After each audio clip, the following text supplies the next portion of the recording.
Hello, welcome back once again. Today we're doing a rare Bosch and Roll stream sequel. Uh, I stream I recorded with this Urza Surge Node combo deck 2 days ago. I believe I released that video, and the deck was sweet, but I didn't perform so well with it. But I want to give it another shot because I think this deck is too sweet to leave it where we left it.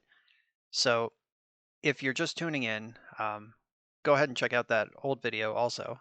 But if you haven't seen this deck before, basically what we're doing is using Astral Cornucopia to cheat on mana.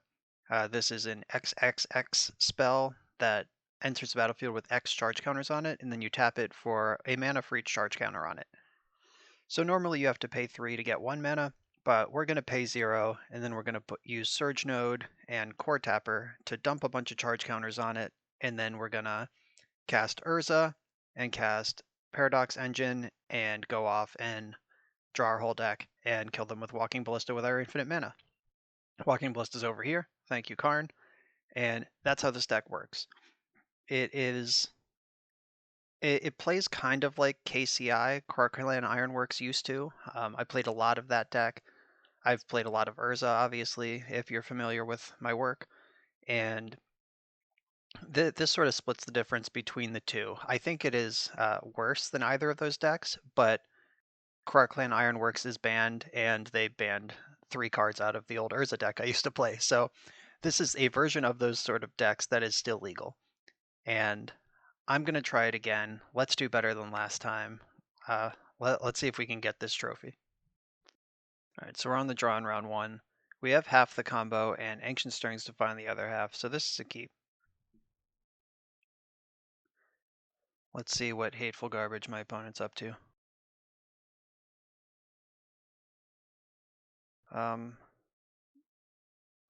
This is kind of distressing, because I'll be running my Ancient Stirring straight into Stubborn Denial here, but I think that's okay. Alright, it was okay. And I found the Cornucopia. So I'm going to run out Cornucopia here. This is also running into Stubborn Denial, which I'm not excited about, but I don't... Okay, that's fine. I just really didn't want it to get Thought Seized. Like, they already let one spell resolve. I think it's more likely that they draw a discard spell. Oh god. I guess it's a race to the cure here. I can destroy this with Blast Zone though, so that's not a huge deal.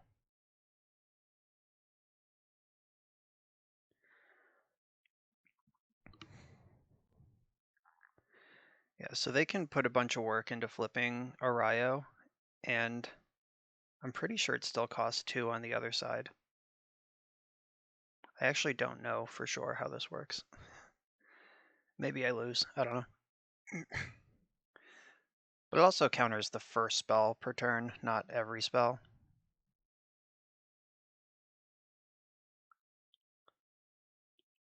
So you can combo this with like Rule of Law or some card that Arcane Laboratory. I don't think that's modern legal. Maybe it is. Maybe it was in a core set. Rule of Law is definitely modern legal. Are they gonna get frisky? They're attacking with Araya. Oh, it has flying. That's okay.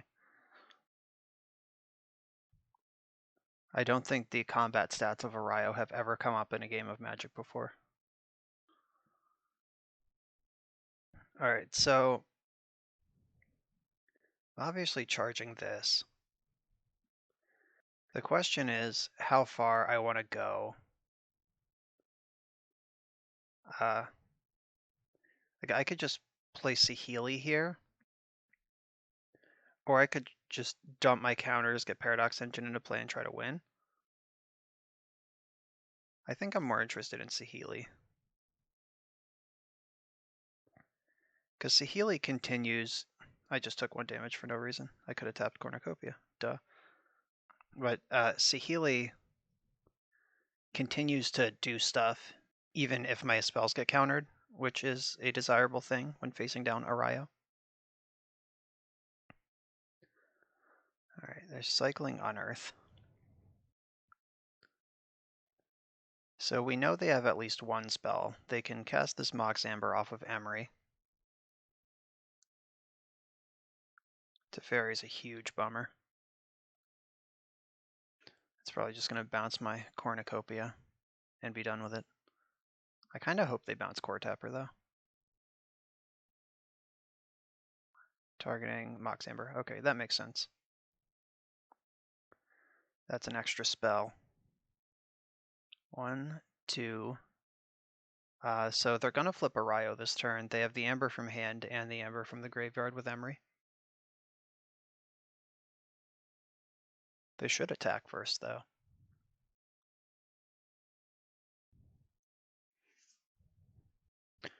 They missed a damage. Got him. Alright, so first spell each turn, counter it. That's fine. I think I can plow through that. Maybe. I have a lot of 0 drops in this deck. Oh, I'm so jealous they have Monastery Mentor.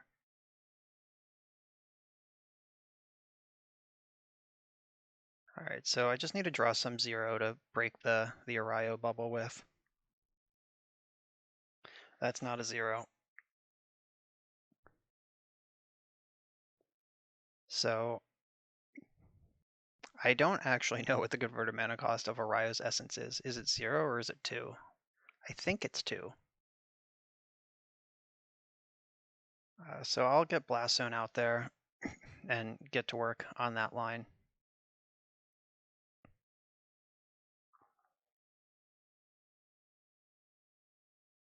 First spell, yep. No qualifications required there. Just if it's a spell, it doesn't specify non-creature or anything.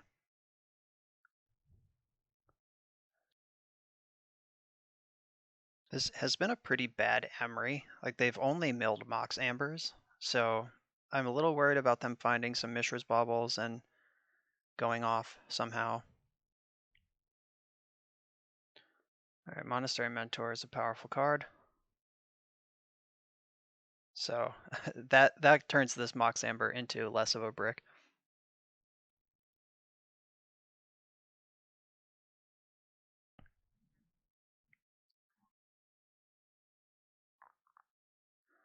So I can charge my Cornucopia and then put a charge counter on Blast Zone and hope that's how this works. I don't actually know. So I'm going to charge this, charge it some more.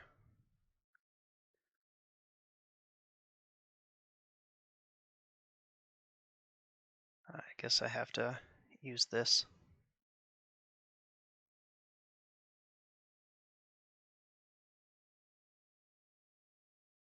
All right, it worked. It's a miracle. So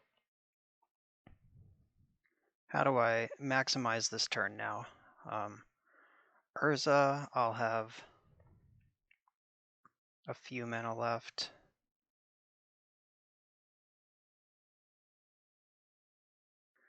Urza would leave me with 3 mana left off Urza. Artifact becomes a copy of another artifact or creature. All right, so copying Cornucopia doesn't actually do anything. Like if I turn my construct into Cornucopia, that it doesn't have any charge counters on it, so that doesn't matter.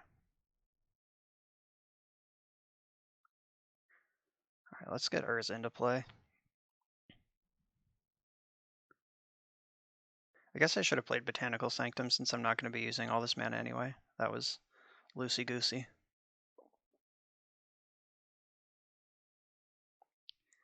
And hope we don't die this turn to Monastery Mentor. Because I'm pretty sure we win next turn.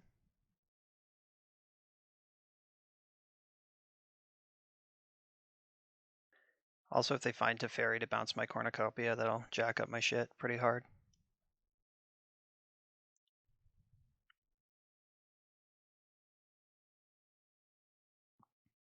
Yeah, so Cornucopia casts Paradox Engine, And then I can cast Karn, which untaps Cornucopia. Both of them generate mana with Saheeli. I guess the trick is Saheeli still being alive.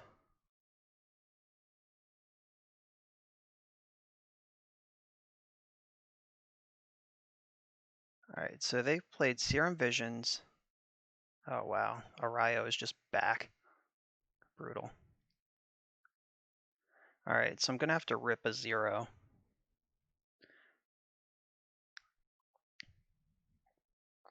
Yeah, so I have to chump Monastery Mentor with my Construct, and Saheeli goes to 1 from the Monk. And then I gotta rip a 0. They're both coming at Saheeli.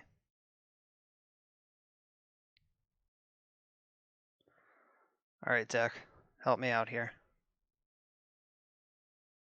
0 cost something. 0 cost artifact. Oh, they're sweating me my draw step. Did they draw like some removal for Urza or some shit? Oh my god, they have Repeal in their deck. This is horseshit. Alright, so I can spin Urza in response. Though I'm not excited about that. Okay, so I have the Seagate Restoration, which does draw a zillion billion cards, and Cornucopia breaks the Arayo now.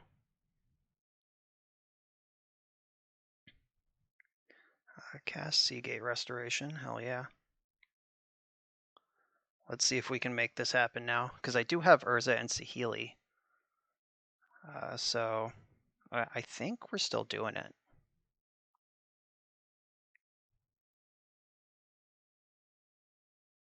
Yeah, we're definitely still doing it.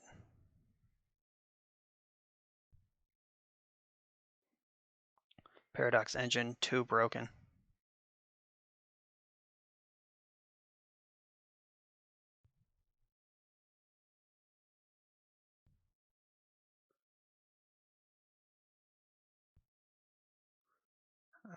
Then tap this and this. Surge node untaps all my business. Oh, I should stack it like this. This gives me an extra mana. Nice. Alright, so we've won the game. Unless they have Force of Negation, but I think they would have played it by now. I hope they just scoop to Karn and don't make me do this forever.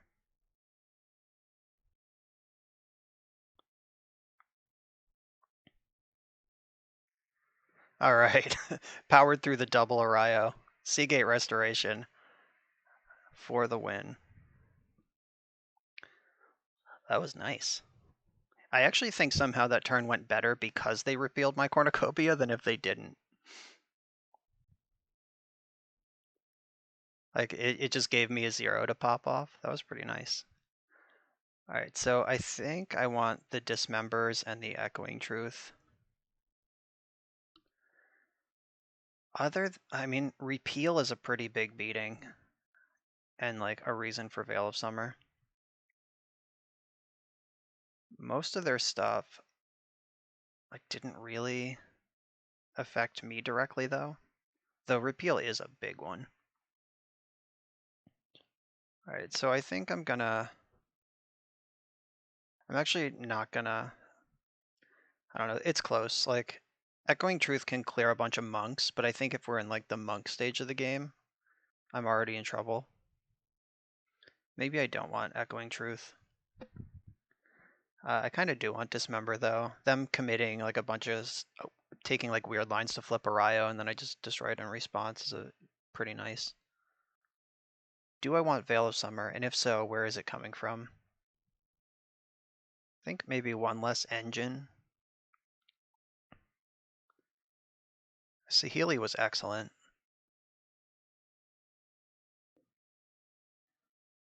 Yeah, I feel like they're going to be more disruptive game 2. Like their Esper colors, they gotta have some counter spells and or discard spells, which is what Veil of Summer is for.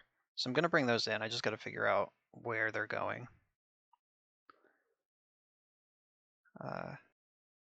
Explosives, so good. Stirring's also good. All the cards are good. The whole deck's too good.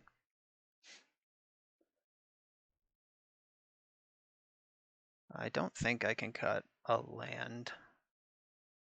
Maybe I'm overboarding. Maybe I'll play one Veil of Summer for good measure. Yeah, if they show me more interaction, like if they just turn into some Esper control deck in game 2, then I'll bring in all the Veils for game 3. And we have the engine here, so I'm gonna keep it.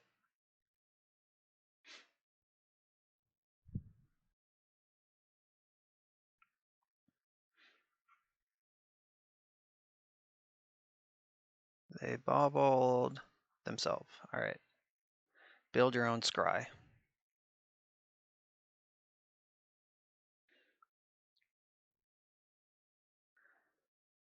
All right, that was a kind of sweet draw, though I'm still going to get Surge Node out into play first. And I'm not going to play Chalice. Like, maybe they can discard it, but the Ancient Stirrings gives me a little bit of protection there. All right, there's Arayo. Then, all right, so I can play Chalice on 1. And then Chalice can tap itself to move mana onto itself, and I can also hold up Dismember in the meantime.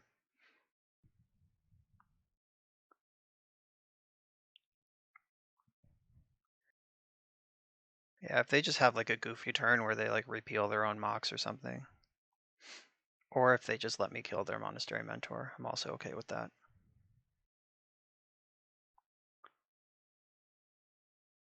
This is definitely happening. Though, does it have to happen now?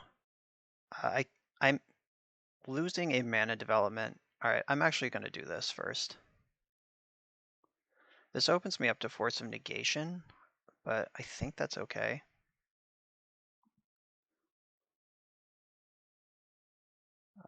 I'll get Blast Zone into play, because that's part of the strat.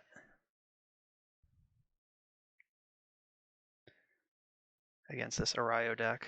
Another Chalice or another land. There goes my one Veil of Summer, straight to the bottom.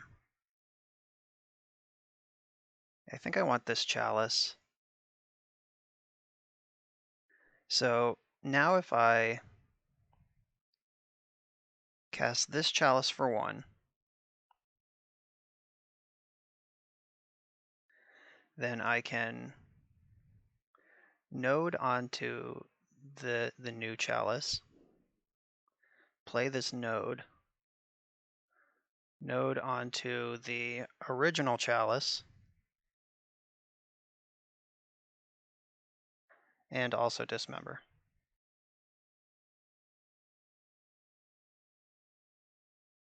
Oh wow, I flipped their Arayo. Whoops.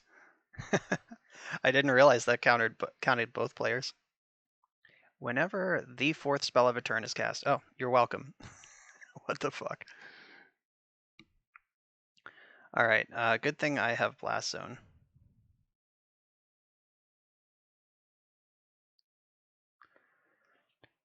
Alright, so I can spend a turn to get Blast Zone online. I think that's just what I have to do with a charge counter on it. With it on target artifact. Curses. That was so close to a combo. Alright, and I'm pretty well set up to mop up what's left of the board. The engineered explosives, killing any number of monks is a big deal.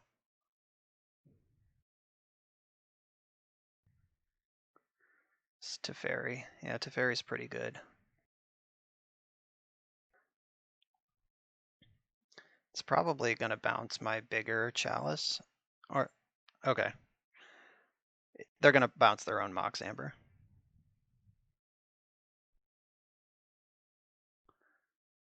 Yeah, that gets the most prowess triggers.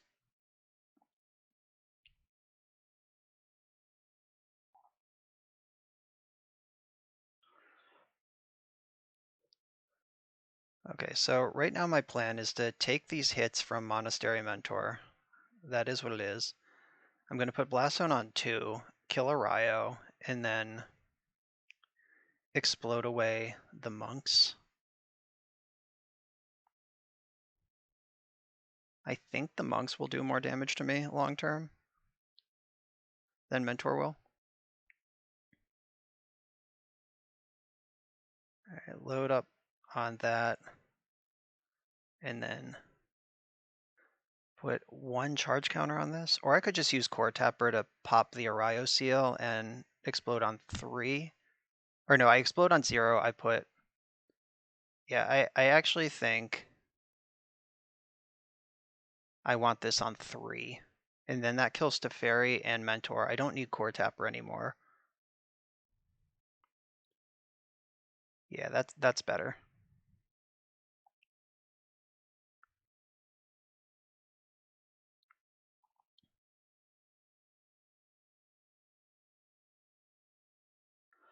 Okay, so that's also a big draw. 4 mana, Surge over here, Surge over here.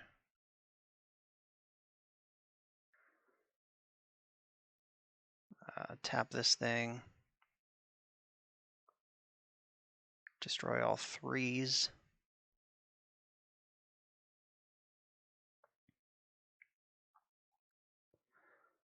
Cast Core Tapper. Gets countered. Oh, playing Explosives on 0 kills all my shit too. That's actually pretty bad. You would think I would know that by now, but here's... Oh, I need a blue mana.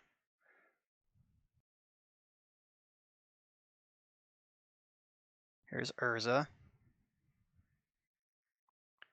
And I can play this on 0 as a just a little insurance policy. Like, it kills my whole shit. It leaves me with 3 lands, Urza, and 2 Surge nodes versus Ario. But if they can't capitalize on these monks this turn, then I can Surge node this up to 2, kill Ario, and go off sometime in the future. I know they're holding Mox Amber. Jeez, that was a good one.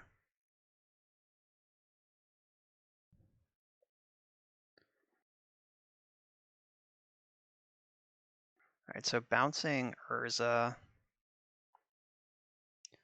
I'll float blue.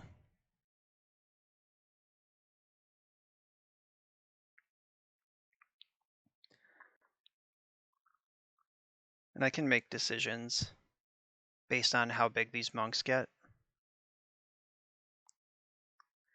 Like, if they just go to combat right now, I would die to 2 instants. But I know one of the cards in their hand is Mox Amber.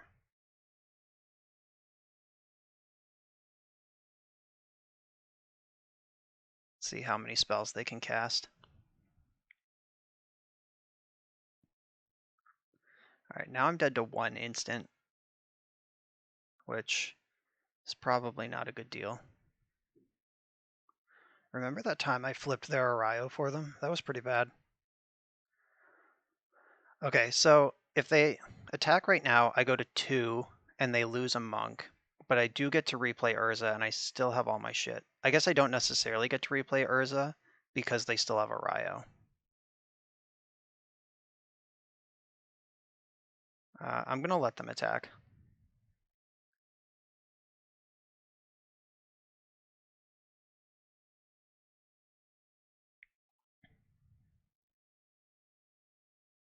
All right, so I can pop the Ario shield. I could also Surge onto engineered explosives, kill Arayo. Cast Urza. I go to 1 to do that though. That's dangerous business. I don't think I have another line though.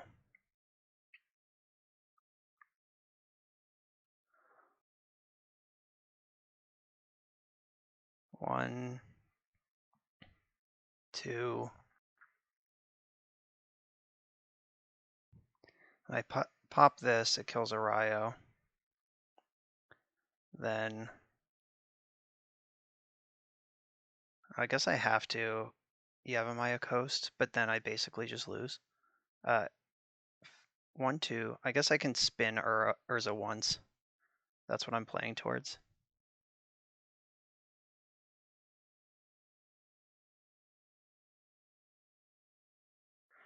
Three, 4, 5. Let's go. Surge node, not really what I wanted there. I guess I didn't have to. No, I might have fucked that up. I had 3 blocks, which is their 3 attackers. I should have just held up. That was tight. This is a fun matchup. If I didn't flip their Arayo for them, I think I win that one easily. But now I know how that card works. I am slightly convinced that I should have engineered explosives more than I do.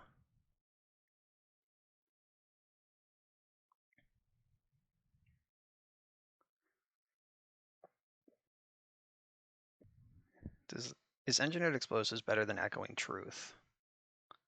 One of them is a 0-cost card that could pop an Arayo shield. They're all in trouble to a Stony Silence, but my opponent has Mox Amber and Mishra's Bauble in their deck. I don't think they're going to have Stony Silence also.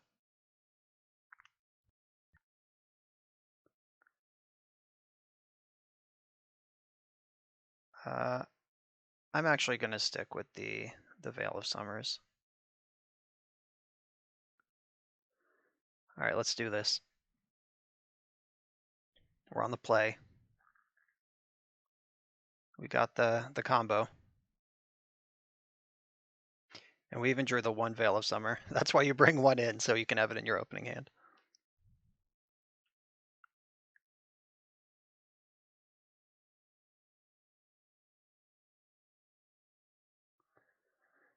So there's a sweet line here that I can play Core Tapper. I think I'm going to play the Cornucopia just in case. Oh, I don't even care if they have discard because I have Veil. Yeah, I think I just play Botanical Sanctum and pass here. And then next turn I can go Cornucopia, then Core Tapper. And then I'm holding up Sack, put 2 counters on it. If I have to do that, and if I don't, then I'll just untap and go to Core Town. Who needs Stoneforge Mystic? This is the only core in my life.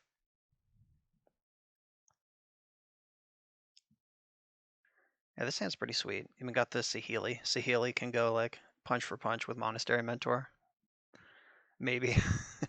In my dreams. But Saheeli Urza, like we saw game 1, is its own engine. Even if they do mess with my Cornucopia, like I should be able to pivot into this mid and late game over here.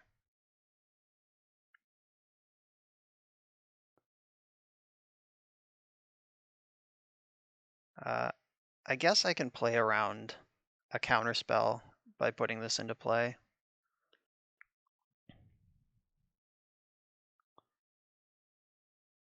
Like, we haven't seen a Stubborn Denial or anything out of them. Please cast Repeal. Coward. Alright. Core Tapper time. If they repeal in response, it doesn't even matter. Alright, I don't care about that at all. Okay, so now if they try to mess with my Cornucopia, like they repeal it or something, I can put 2 counters on it and cast Veil in response.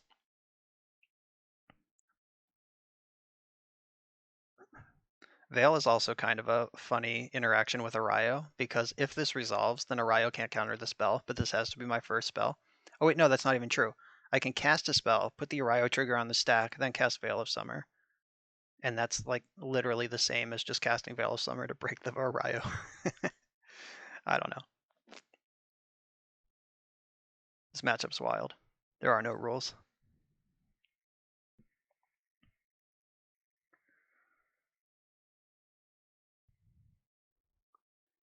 Oh, do they have like a Delve creature sideboard plan?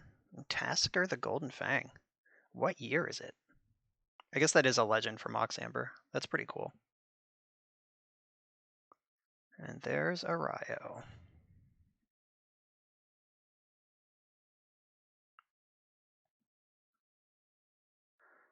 Okay, so charge my Cornucopia and then cast Urza. Seems like a pretty easy line here.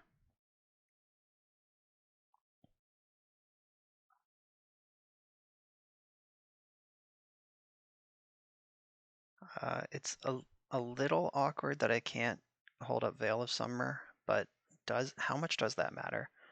Like I could pop Core Tapper, get Cornucopia up to 3. I actually think that's fine.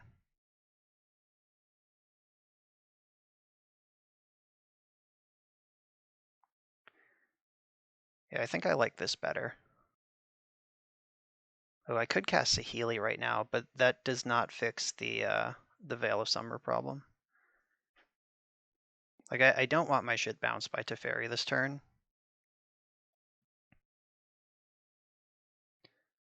Or if they have a removal spell of some variety. Or if they cast Thoughtseize. Oh, that does feed Arayo though, because they cast a spell, I cast a spell. That's kind of a bummer.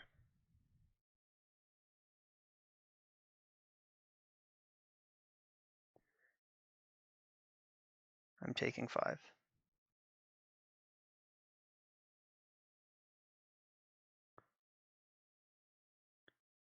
Oh, Karn is a good card to draw all the time.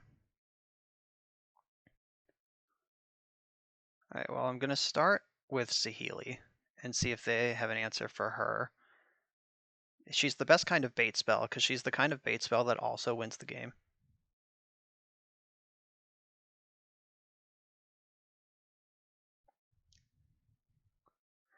Alright, so what does Karn do?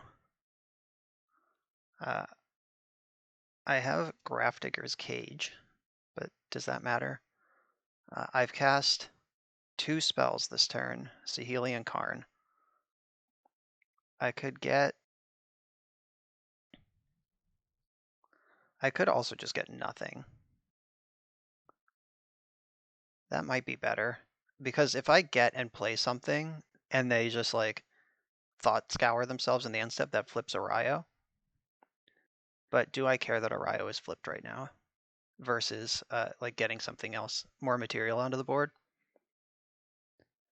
Like I could get and cast Liquid Metal Coating. I'm actually going to do that.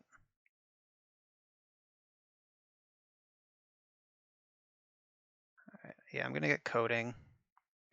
I could have gotten Ballista, I suppose.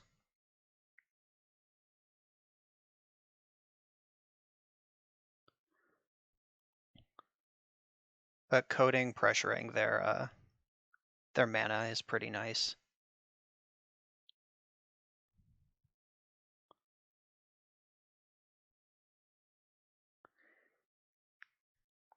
Yeah, so I'm just gonna pass here, and in their upkeep, I'm gonna coat their Hallowed Fountain so they don't have white mana. So no Teferi.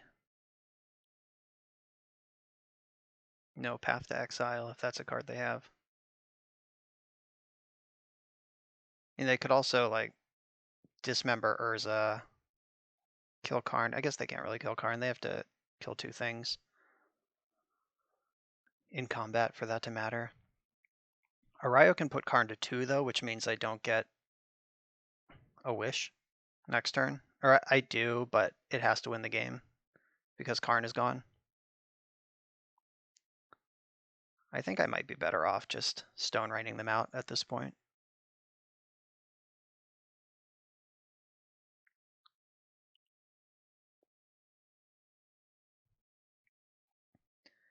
Yeah, Karn, the static ability, denying this mana, denying opals. Wow, that was weird. Oh, they're trying really hard to flip a Ryo. You got me.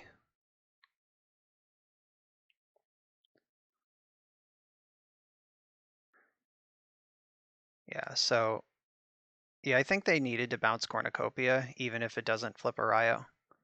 That was a lot of fun. We did it. We're on the board.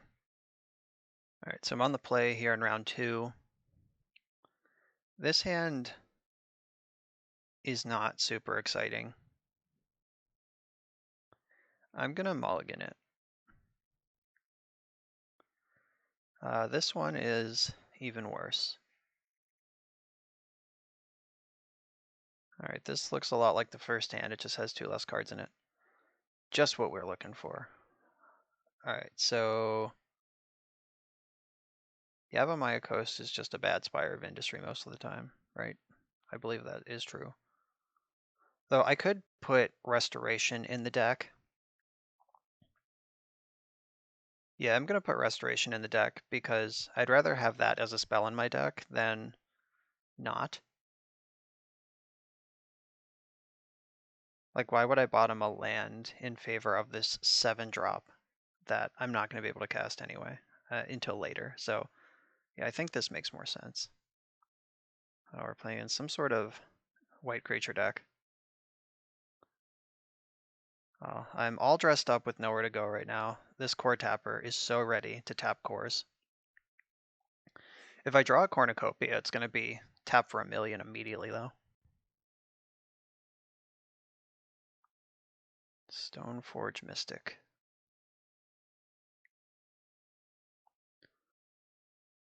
Umazawa's Jitte is still banned, I hope. Yeah, alright, Maul of the Cyclaves. +2/+2 flying. First strike.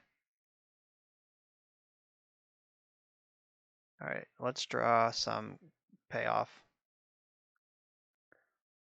+2/+2 flying in first strike. So Saheeli does still live.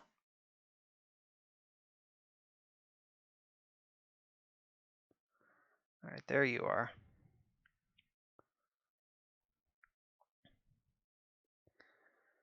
I would have really liked to draw Cornucopia or Chalice that turn.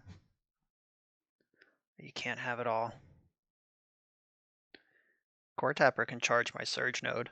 Just incestuously trading charge counters. I guess I am netting them. They're not just bouncing back and forth. I do get something every time.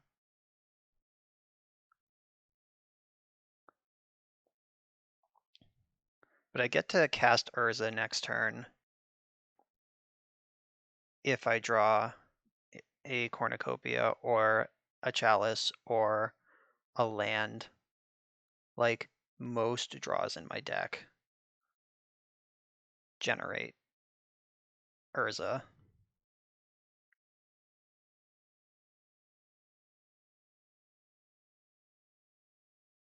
That's so broken. All right.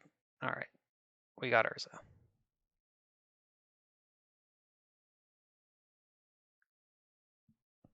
It's probably going to get Path to Exiled immediately.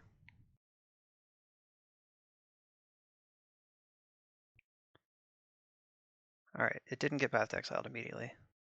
We take those. I still can't do anything though. 1, 2, 3 mana. Yep.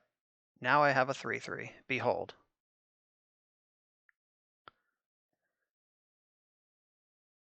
I think they have a second equipment. Yeah, there's the Batter Skull. Like, if they didn't have a second equipment, they would have put Maul in last turn. Like, you don't just pass with 2 mana up when you could have smashed my Planeswalker for damage.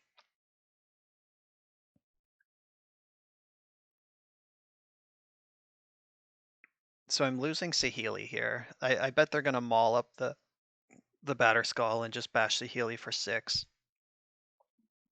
Which does deny me the Paradox Engine as a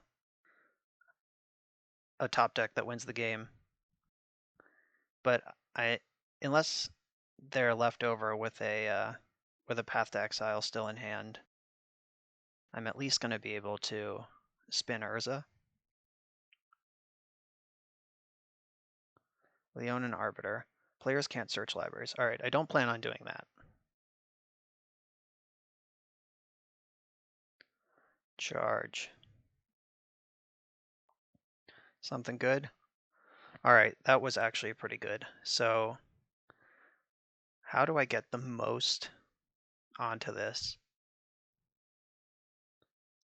So I think I cast it for 1.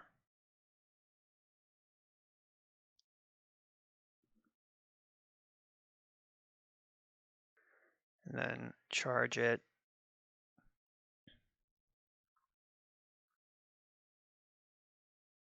Charge it.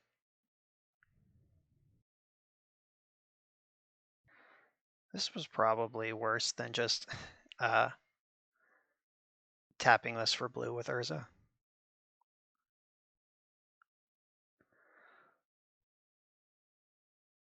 All right, yeah, I think I played that turn suboptimally.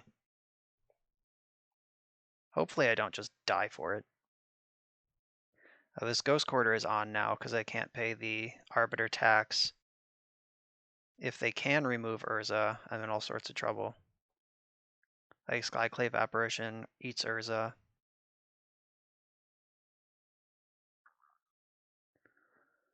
Just making sure there weren't any words on here that I didn't know about. But nope, I know about all of them. It's just flavor text at the bottom.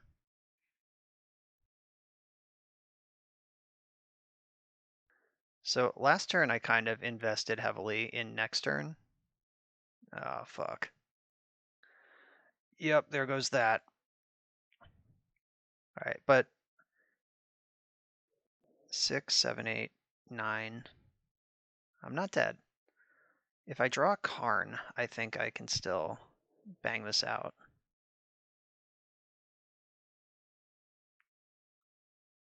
Apparition, shit. All right, I can't bang it out anymore. That's gonna eat my chalice. All right, I'm dead. All right, yeah, that worked out well. They had the removal for all my things. Dismember, I feel like comes in here. Probably Echoing Truth also. And then they're an Aether Vial deck with Stoneforge Mystic, so I don't think I have to worry too much about Stony Silence.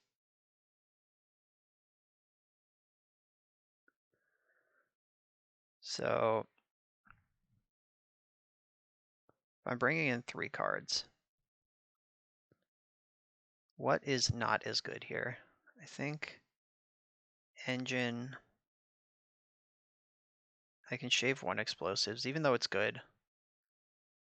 Like, I just think Dismember is probably better at what I'm trying to do. I don't love the Echoing Truth. I would just hate to just lose to Stony Silence. But you know what? Fuck it. Let's lose to Stony Silence.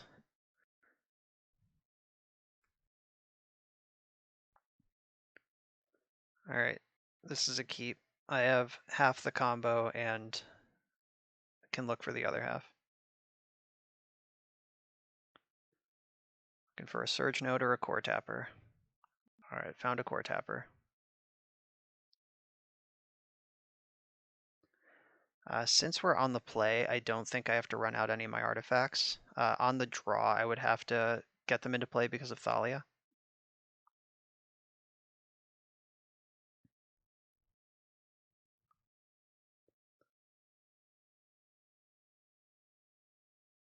Alright, so Yevamaya Coast, Core Tapper, Cornucopia. I can juice this up now and get it up to 3. Though I can just put it on 3 next turn also. Alright, I'm just gonna run these out like this. that plays around Thalia as much as I can respect her. Alright, nice. I'm glad I didn't go for it because Revoker is going to shut off Cornucopia. Or I guess I could turn off Core Tapper. Yeah, I just fucked that up. I should have. I guess I didn't really have a response because they just name whatever I don't target. Good thing I have the Surge node.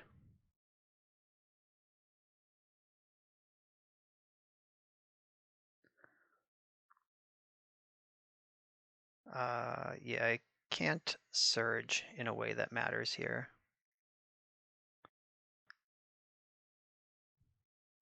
Phyrexian Revoker, real good card.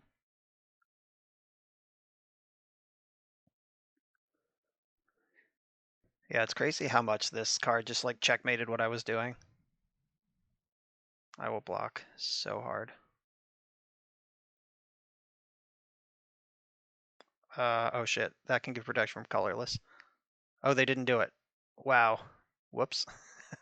I punted right into that one. That's not Mother of Runes, that's Giver of Runes.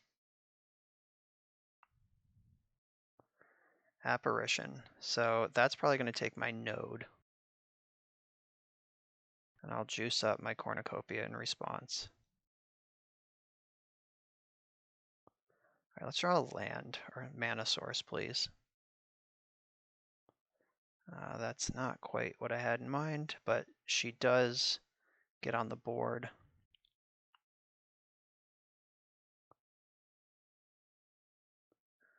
I think getting a blocker into play is worth doing here. I don't know, maybe I should have skipped Saheeli and played the Chalice on 1, get myself up to 4 mana for next turn.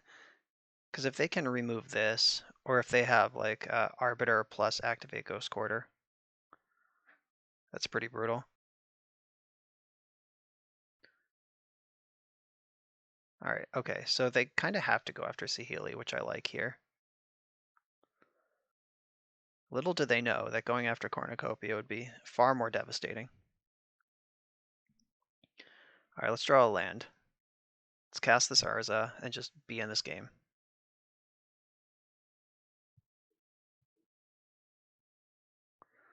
Yes, alright.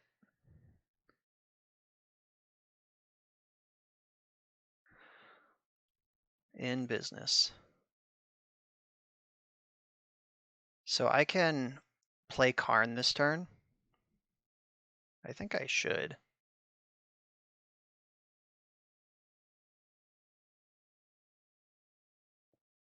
It will at least shut off the Aether Vial if it does nothing else.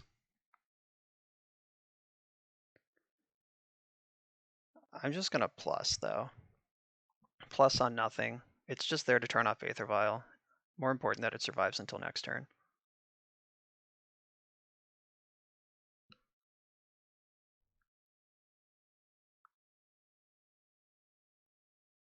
Alright, let's see what's left in the tank over there. They have 3 cards. I am ahead on board, but tenuously.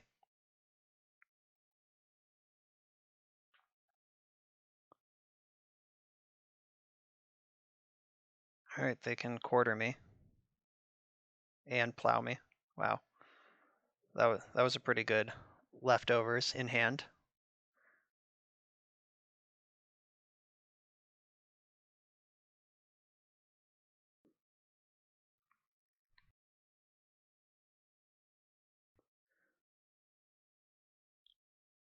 Alright, they didn't ghost quarter me, which makes me think that they have a bunch of action still in their hand.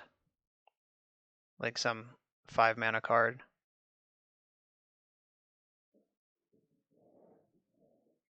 Oh right, Urza's gone. I was just doing all this math that doesn't matter at all.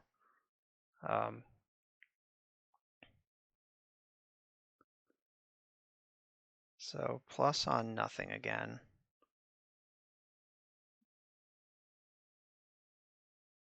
And then I guess I go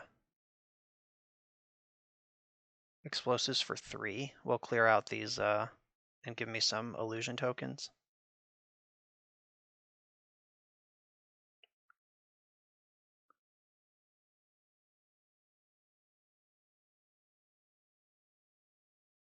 Being 1 mana short here kind of sucks. I'm not going to be able to clear them out, and they can also just double Ghost Quarter me.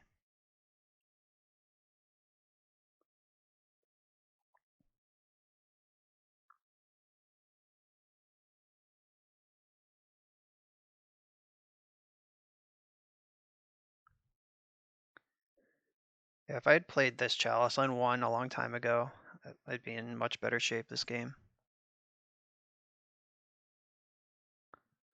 Like if they Ghost Quarter, Phyrexian Revoker, or like Ghost Quarter, Skyclave Apparition, I could lose this game without taking another game action. Alright, so they're making sure to clear Karn. That unlocks the Aether Vial.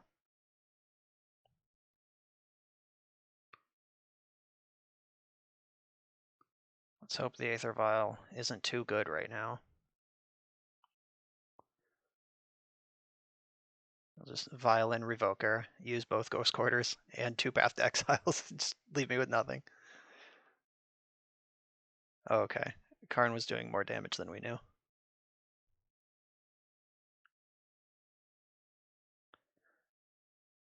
This is an interesting spot. Like they showed us last turn, they're clearly worried about using these Ghost Quarters. Like they want their mana for something, but they also want me to not have any mana. Ooh, every time I untap, I'm just so happy. All right, Blast Zone is a good one. So I think I can afford to attack here with my 6/6 because Giver of Runes is tapped. Maybe they'll just jump with a Skyclave Apparition because it's going to die anyway. All right, they were not convinced. Ooh, am I supposed to clear out Giver and the Aether Vials? I feel like probably.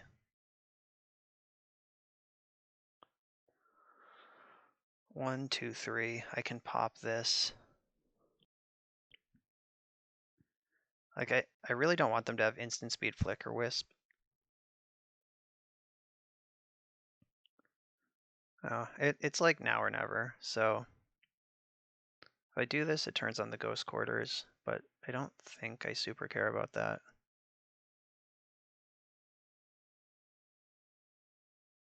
This is tough. I think maybe I just engineered explosives now. But then they can Ghost Quarter the Blast Zone. All right. Let's just do this. I should have done it on my turn. Though nothing has changed. They can't violin something on 1 here. Because that would just die too.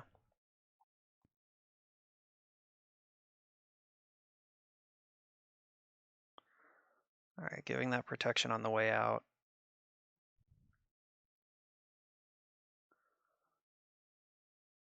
Yeah, that's one of those tight decisions that may or may not work, but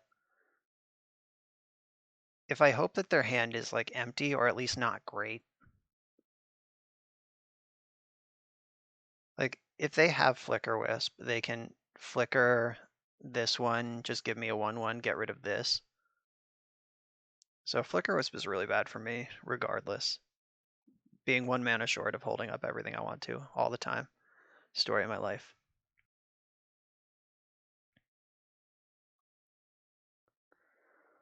I wonder if the Batterskull is in their hand. Like, I just don't understand why I haven't been Ghost Quartered yet. The door's been wide open.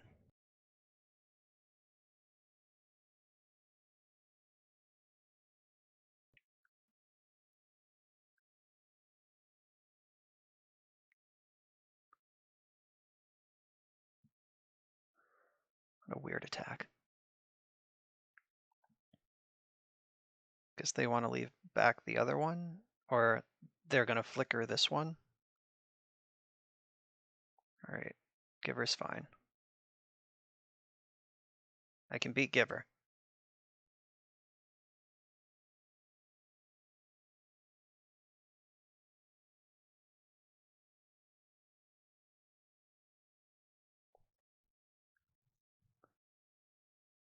Yeah, I don't know what that last card in their hand is at this point. I feel like it's gonna cost 5. I think it's Batterskull, would be my guess.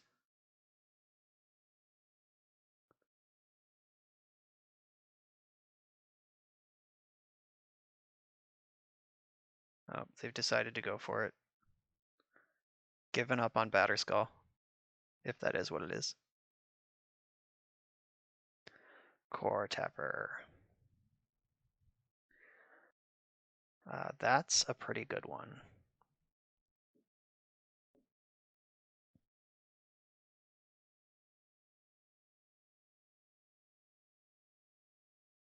So I can play Core Tapper, attack for 7.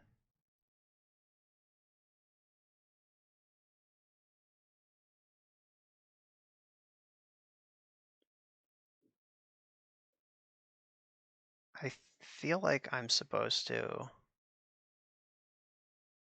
explosives before blocks here. Because then they're definitely taking 7. Oh, forget it. If I can just beat them on board without using my artifacts, I will take that. That's not a problem. And Core Tapper can sack to put 2 counters on one of my mana things. That's what I'm planning here.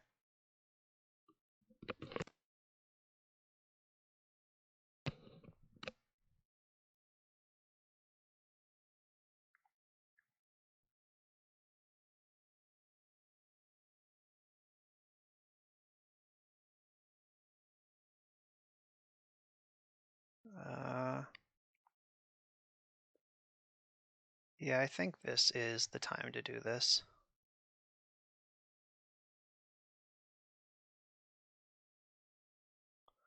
Let's hope they don't have Disenchant. Wow, that would wreck me. Yeah, so I get to just bomb the apparitions and block the Arbiter.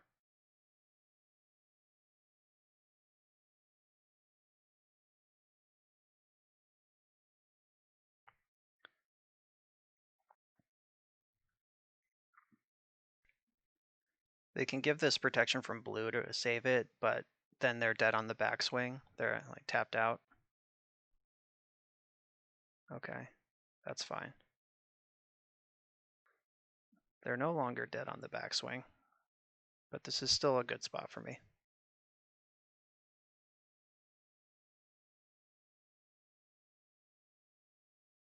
Block your 2/2 with my 3/3, and I can put them to 2 on the backswing.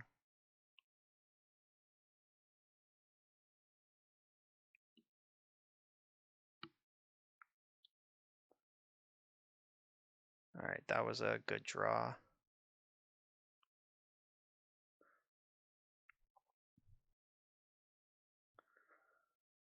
Put you to 2, and I can kill Giver in their end step if they plan on blocking.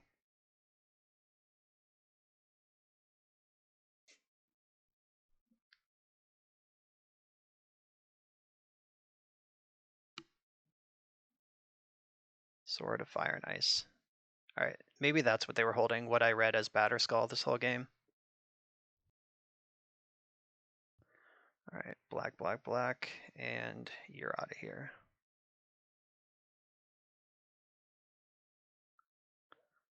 GG.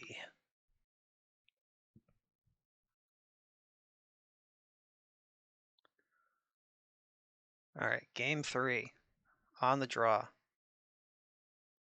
That just means we get more cards, right? Yeah, I don't think anything changes here.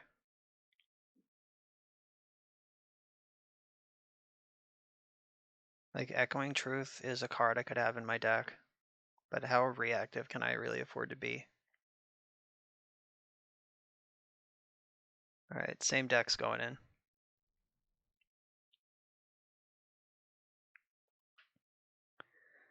Yeah, on the draw now, we have to consider turn 2 Thalia, so I'm going to want to run out my zeros early, which makes them more susceptible to Phyrexian Revoker, so there's just like a slightly different dance going on here. They get to curve into their Leonin Arbiter better. This is actually excellent hand. I have a removal spell, Chalice, way to juice it up. They did not have a turn 1 play. That's gotta mean turn 2 Thalia is coming my way.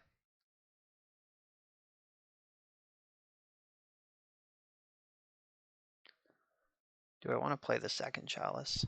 I don't think so.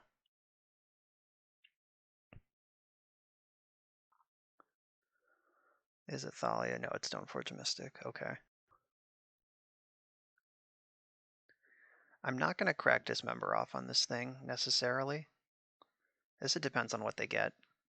Like, if they get Sword of Fire and Ice or Maul, I can just, like, pick off whatever creature they try to suit up, and that might be a better play, like, long-term.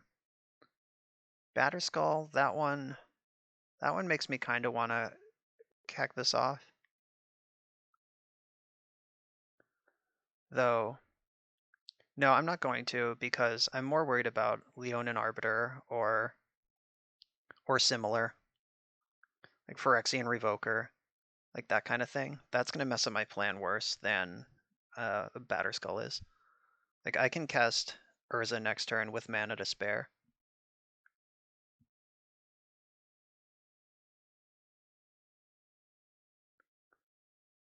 I guess I should have played the second Everflowing Chalice in case they have like Skyclave Apparition here. Like, if they just pick off this Chalice, I guess that doesn't matter because I can just play this and it's the same thing. It doesn't have Summoning Sickness, it's an artifact.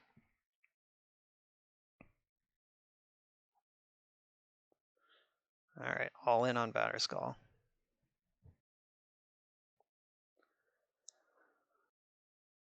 Okay, so I'm playing this, juicing this up.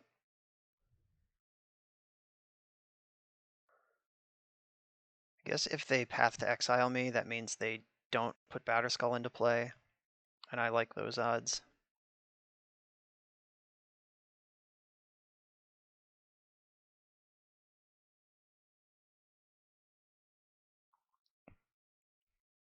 I'm still not sure how aggressively I'm supposed to pop off these core tappers.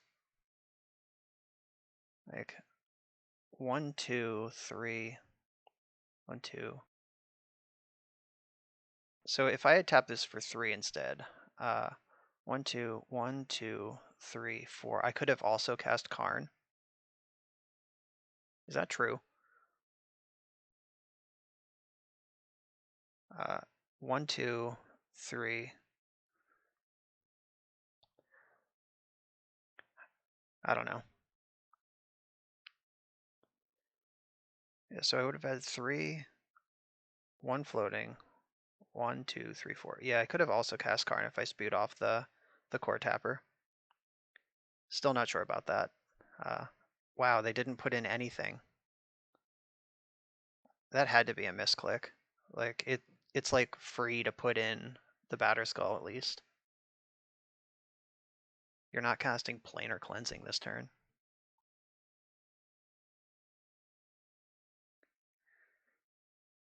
So this must have been detrimental to their plan, like so detrimental that they were just like trying to figure out how they were going to get out of this and forgot their own plan, which is a thing that I will admit I do from time to time. Just like already planning for next turn and I forgot what I was supposed to do this turn. I will float blue at least.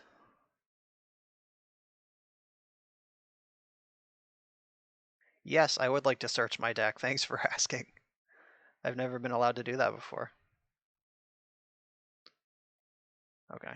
I'm not going to spew off the Dismember.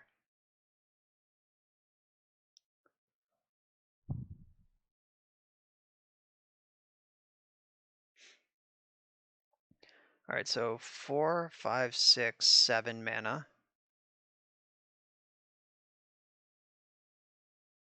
I can Karn for something. I guess I can just get Ensnaring Bridge.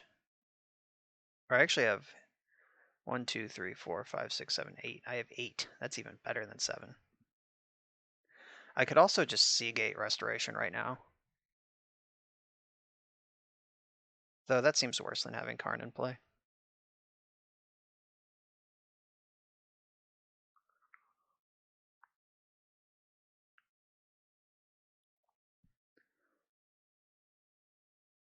So I can get the Ensnaring Bridge.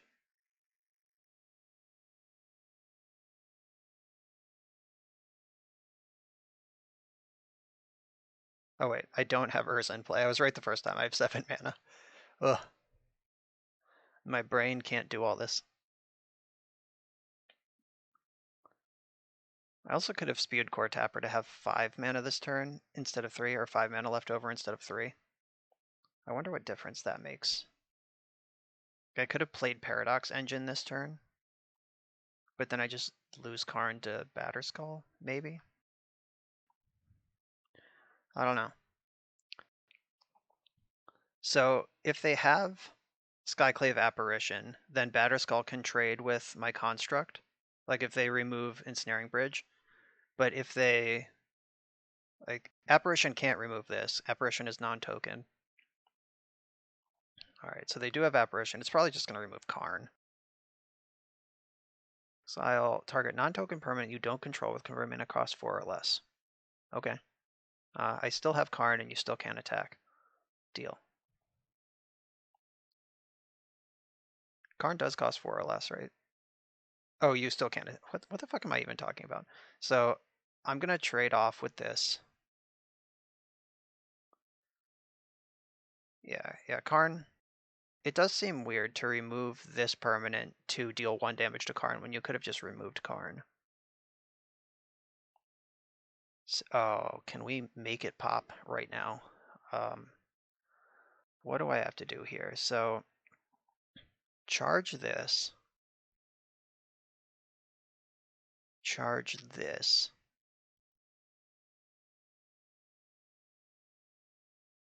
Gonna make a wish for Paradox Engine.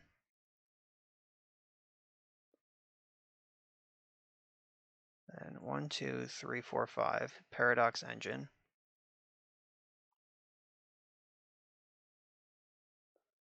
And Saheeli.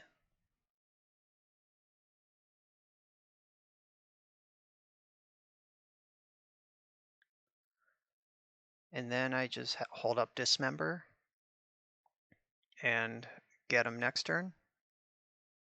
I think that's the plan.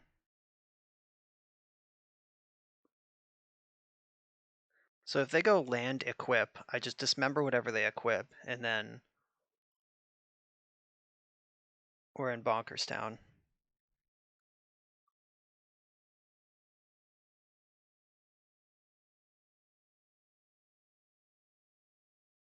Unless they could have like Disenchant or something to mess me up. I did rely pretty hard on this Paradox Engine. Like next turn I get to Seagate to draw 2 cards for basically the colorless mana up front. Or the colored mana up front. The colorless is free. I actually net colorless mana on that deal.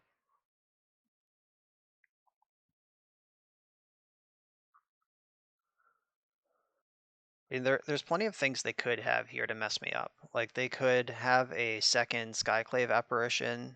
They can't get this, but they could get Saheeli or one of my Chalices. They could have any number of just like disenchant effects also. Do I even care about this attack? I don't think so. Yeah, I'll just take 3. That's not a big deal. Like, I would hate to dismember this for no reason and then just get got by Thalia.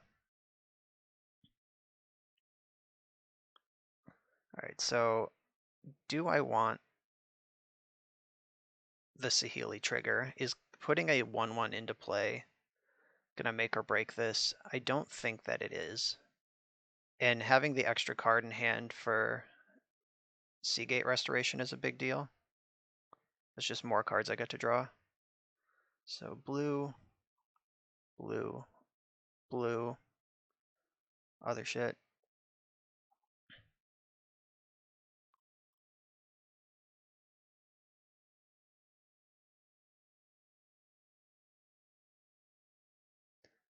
All right, let's try to go off here. All right, we found another Saheeli. Cornucopia is also a hot one. All right, so I think I lead on Saheeli. Blue, blue.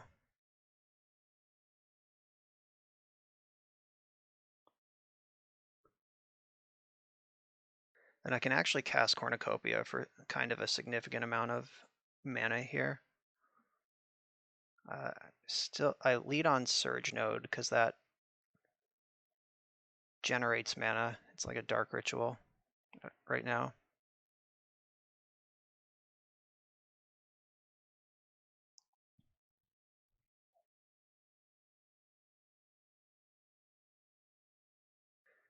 And I can even use it to charge because it's gonna untap anyway.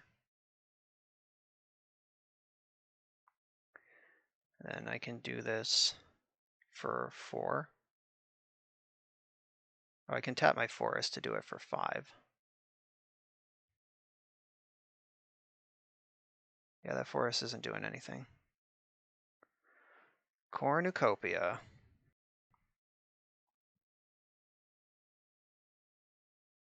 All right, well, unfortunately I have to pass the turn here, but I am sitting on Dismember, and my entire engine is online if I draw any payoff.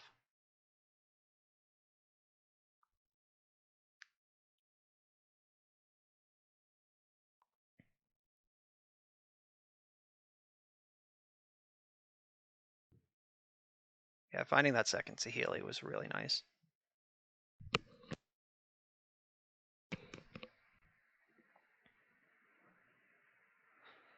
Yeah, last turn they just removed Saheeli.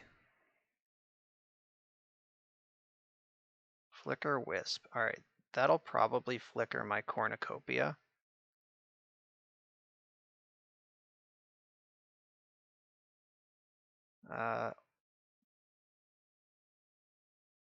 I'm gonna float my mana.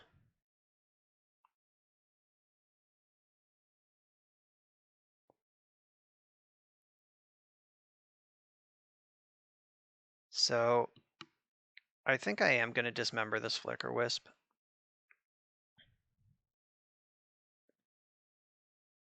Like, as a flying creature, with the Batterskull in play, that's like one of the ways I can actually lose this game. And playing the Dismember gives me a 3rd blocker, so they don't even have good attacks now.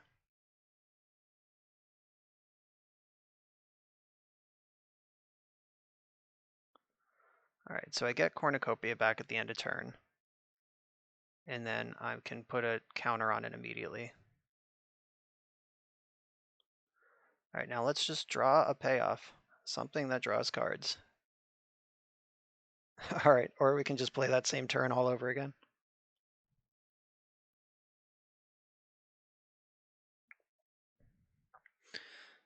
Hold places.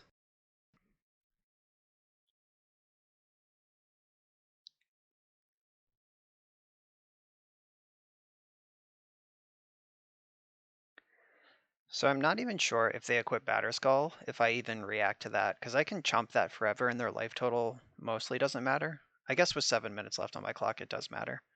In real life, I can do infinite damage, but in Magic Online, I'm bound by how much time I have on the clock.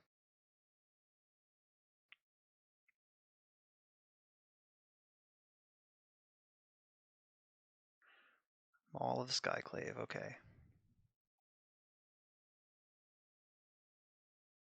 Oh, they're getting all of the equipment, every single one. Sword of Fire, nice, sure.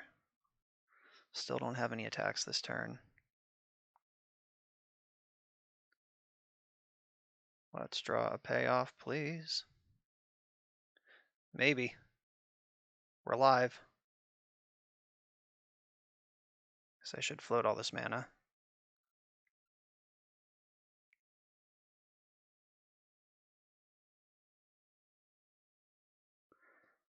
blue. Okay. Show me something. Engineered explosives and ever-flowing chalice. Not what I was looking for. All right, but so I can 3 kills, 2 kills all of their shit and none of mine. So black, charge this with the colorless. Then play this for 2.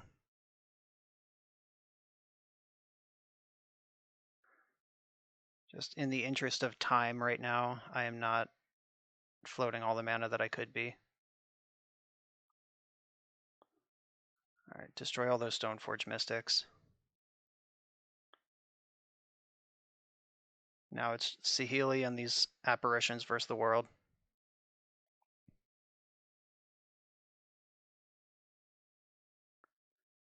Yeah, I'm much more worried about the clock than my opponent at this point. Like, I'm pretty sure this game is pretty well under control. Just my combo is pretty click intensive. Gonna blink my cornucopia again. Yup. And I'll do the same thing again.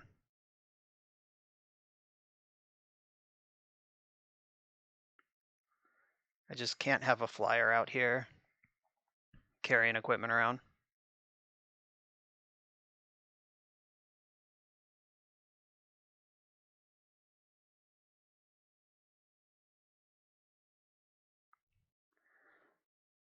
All right, that's back. Note it.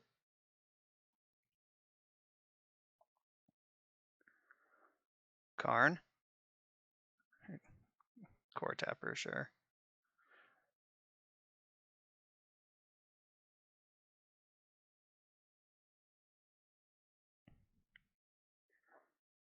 All right, now we're just in top deck mode, both of us.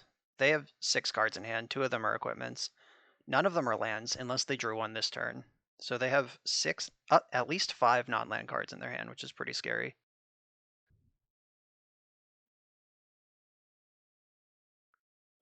So we'll see what they do with them all. I wish Saheeli's Minus did anything. Each player can't cast more than one spell a turn. Non-land permanents, or non-basic lands into the battlefield tapped. That kind of sucks, but okay. And I've used both my removal spells. Cool. I'm probably going to lose to that now. Oh, JK. Black, green, blue. This is actually insane. It kills their whole board. It kills Saheeli too, but I think that's okay.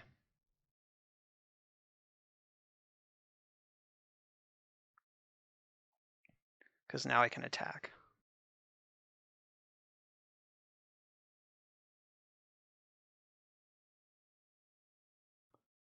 Yeah, all their shit's dead. I get the 2 illusions, and I get to attack for 7.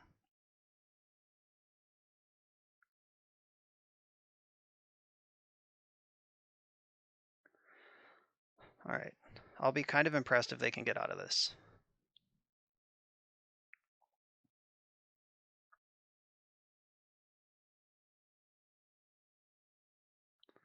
And even if they can stabilize this board somehow, all right, yeah, they conceded, but my combo's still online.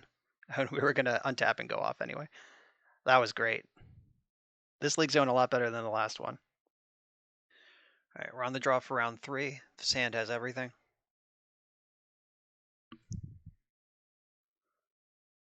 Uh-oh. The perfect hand is going to be ruined by the burn deck. Or Prowess, whatever they prefer to be called these days. So I'm looking for Engineered Explosives probably. It's my most useful card. I guess I will take a Surge Node in this spot though.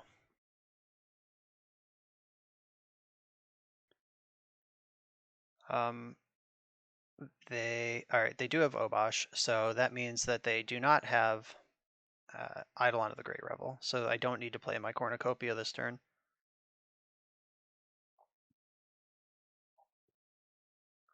I'm glad I didn't get hit by any haste creature this turn.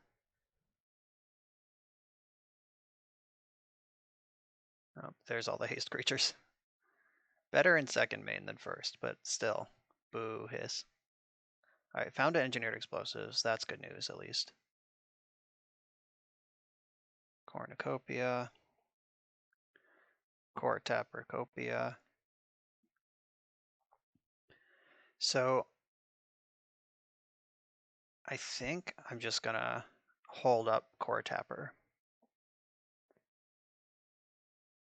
Like, I could have charged right away. It got Surge Node into play and charge again. Maybe I should have done that in retrospect, but whatever. Here we go. This still works.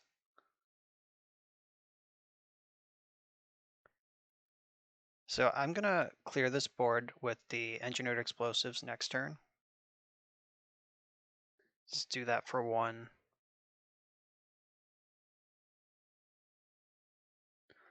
Hope they don't have a land here, because if I can just sweep up all these Bomat Courier cards. Bummer. Play another 1-drop actually.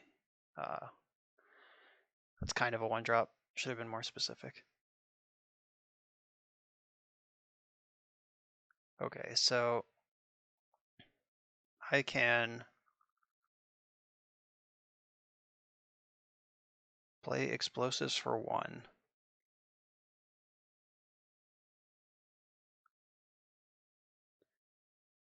And then I'm gonna bust it immediately because I'm planning on casting some 1-drops this turn. Just get those out of here. And then I can Stirrings or I can Surge Node. I think I'd rather Surge Node because I have this Paradox Engine and I just want a shitload of mana next turn.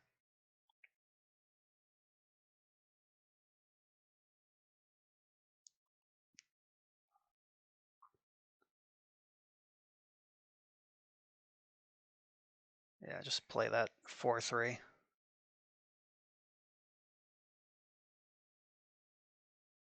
Charge, charge, charge. So I'm going to be able to, oh wow. I'm going to be able to just do everything here. So charge this up. Then Core Tapper.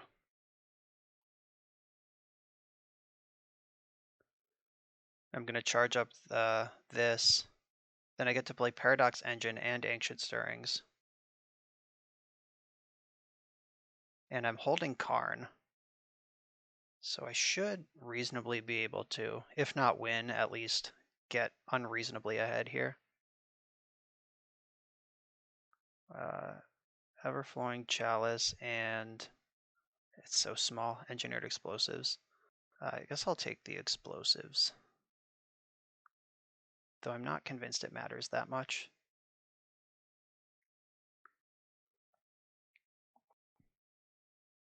So blue, blue, blue, blue. Node this up. Sideboard. I think if I just Ensnaring Bridge this turn, or no, I can just get the Ancestral Statue. Oh, but I have no way to, I'll have infinite mana but nowhere to go with it. So I don't get Statue this turn. I get Ensnaring Bridge this turn and then go off next turn. Might as well play this for 1, I think. I'll still have enough mana to do what I want, and most of their things I care about cost 1. This is free to do because I have floating mana.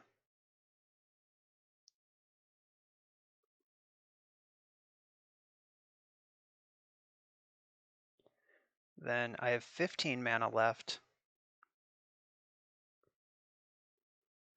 Maybe I just get Walking Ballista, actually, and cast it as a 7/7. That's probably better.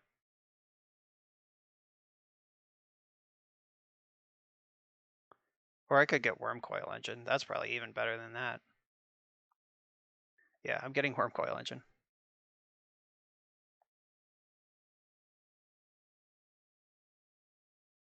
All right, sideboard, you can go away.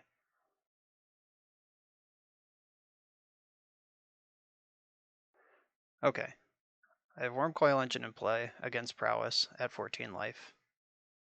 And I guess if maybe no, I think I might have messed this up. I think I'm gonna win the game anyway.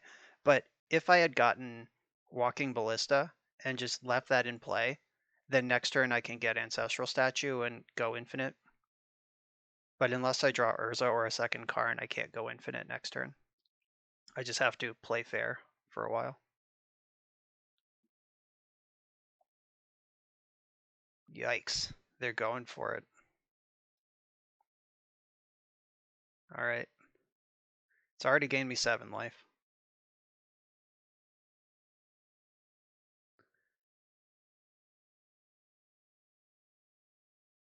I'm going to block with the Death Touch one, because the lifelink one is the one I'd rather have in play, bearing down every turn.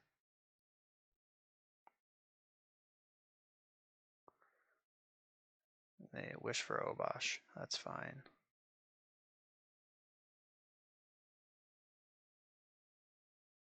Yeah, so, or, no, they were able to put 7 damage on a thing, so in retrospect, it turned out that it was fine that I didn't go for Walking Ballista, because I would have just lost my Ballista.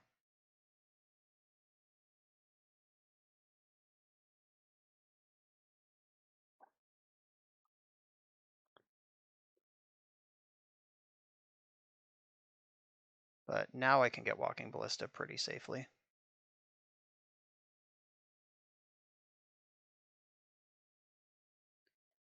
It might even be lethal. I have not done the math. So I cast it for 10. Yeah, all right. And then I untap my Cornucopia and the Surge node. Yeah, I'm pretty sure that was actual lethal right there. And if not, they were certainly not coming back from it. All right, so I think Dismember is worth it. I played against Prowess in my last league, and it didn't go this well. I did not win a game against them. Do I even bring in anything is the question. Like, Dismember could save some damage, but it also hurts a lot up front. Like, maybe my plan should just be to combo. Like, I have the Engineered Explosives, which are one of the best cards against them.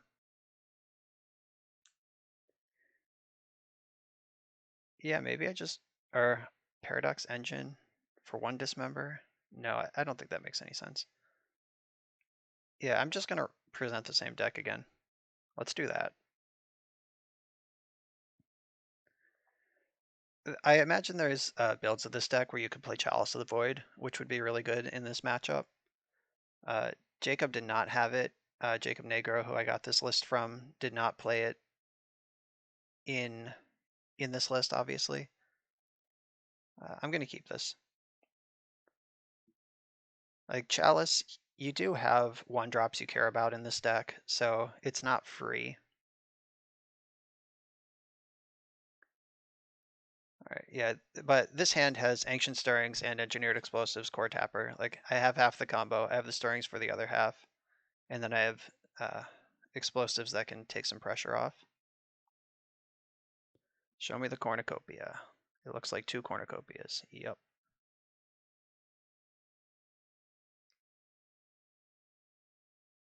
Alright, so I'll just hold on to that. I don't want to expose it to Artifact Destruction. I don't know what Artifact Destruction they play, but I assume there is some.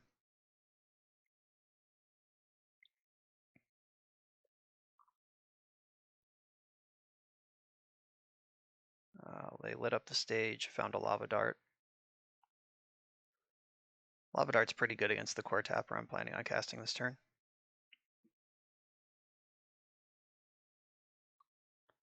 I play Cornucopia first. I don't think they have Gut Shot, but I mean, anything's possible.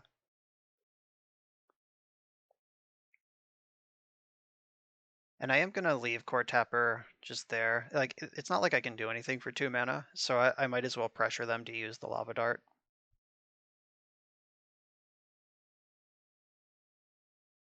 That cost them mana. I mean, they were incentivized to use it anyway because they were going to lose it to the light of the stage. but constricting their mana wherever I can in these early turns. Oh baby, Shattering Spree is a bummer. Okay, yeah, that's a hell of an artifact destruction card. But I can clear these jerks out.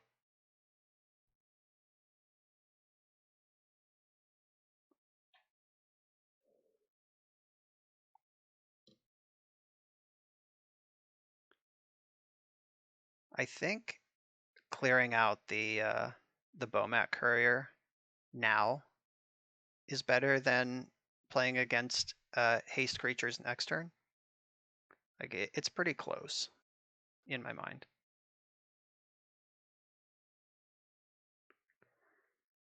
All right, so I'm gonna run Karn out there. I have 2 of him, so I don't mind if this one dies. What do I want to get though? Probably just get the Worm Coil Engine.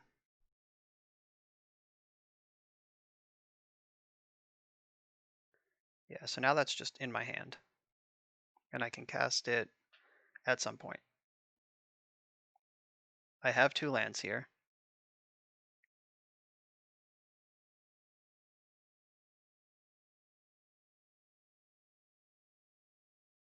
Yeah, and Karn's going to gain me a bunch of life along the way. So yeah, Karn just gained me 3 life, effectively.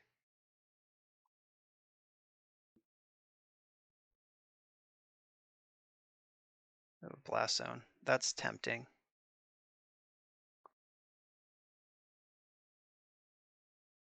So 1, 2, 3, 4, 5. Like I could conceivably lose next turn. So I'll just run out the Blast Zone. I'm going to hold on to the Karn. If they like represent lethal, I can pop Blast Zone if there's an emergency. And if they don't, I'll just untap and play Worm Coil Engine.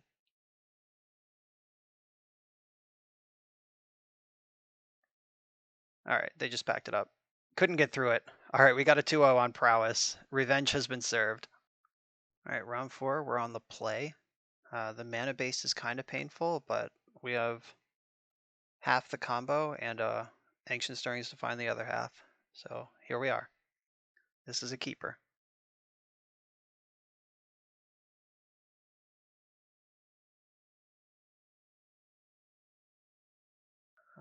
What? I wish this would open larger. What do I have to do, Magic Online? All right. Got myself a Cornucopia. And I'm going to put it into play in case they're a discard deck. I think there's more decks that play discard than play Shatter in the main deck in Modern. And I'm not hiding anything because they saw it off the stirrings.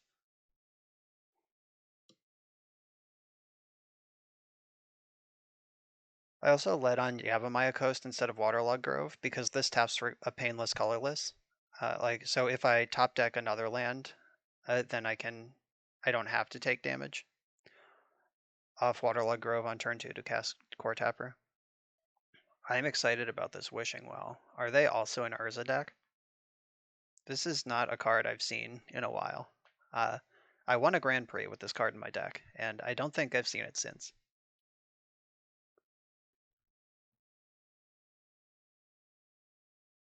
I don't think blue-white control is at the point where they're just that desperate for a divination.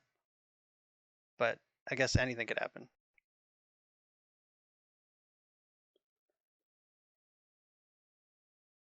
All right, so I'm just gonna hang back my backup Cornucopia here. They bottomed their scry off Witching Well also, for the record.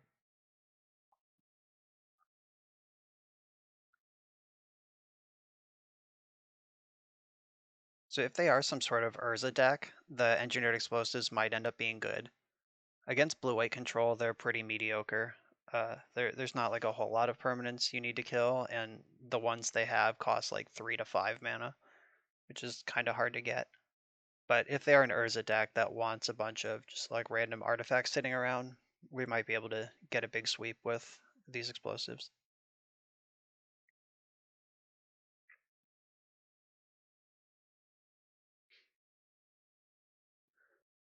Prism. All right, Emery. All right, they are some sort of artifact combo deck. Penta Prism, Fiery Islet. So I think I just want to kill Emery this turn with one of the engineered explosives. I can cash in my core tapper to do that. I can get up to 3 mana. Though they didn't really hit anything super scary.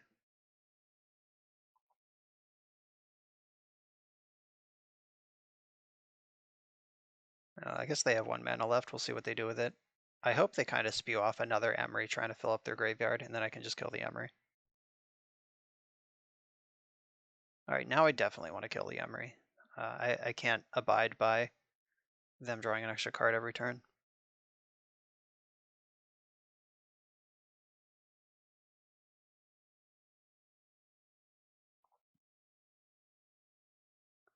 Ooh, Saheeli is good.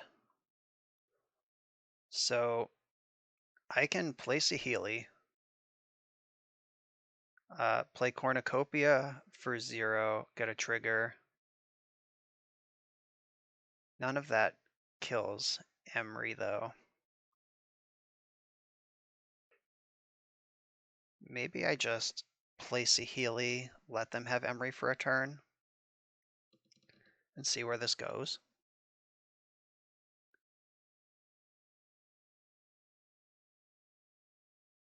Underworld Breach is still legal in Modern, right? I think this is the format it wasn't banned in. They could be doing that. I'm not sure.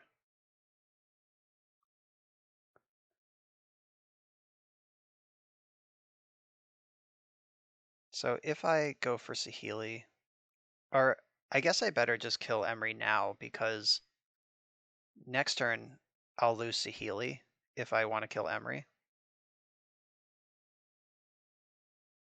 So yeah, let's just cash this in.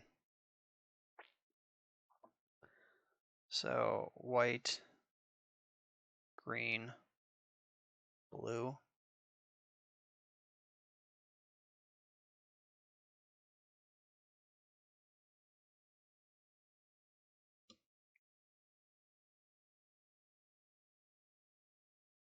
And pop this off, clear the Emery, play this as a land.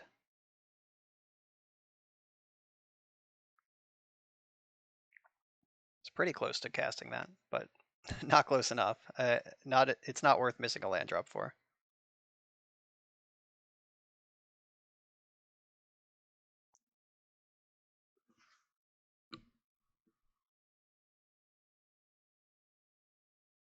Hopefully that set them back. Guess we'll see. They could just go land Urza next turn and we're under the gun. Certainly cracked that fetch land pretty quick.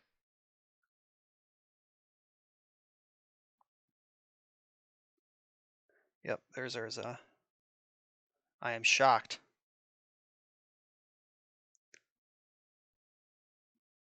I am not able to create 4 colors of mana.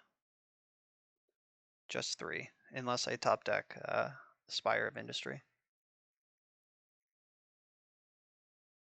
Alright, so now they're spewing off zeros. They can make 5 mana here. They might just go for an Urza spin.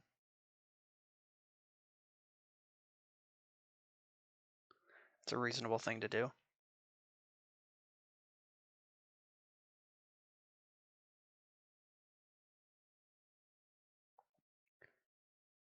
It's a good hit. Just another card. Just anything that isn't a land is a good hit there.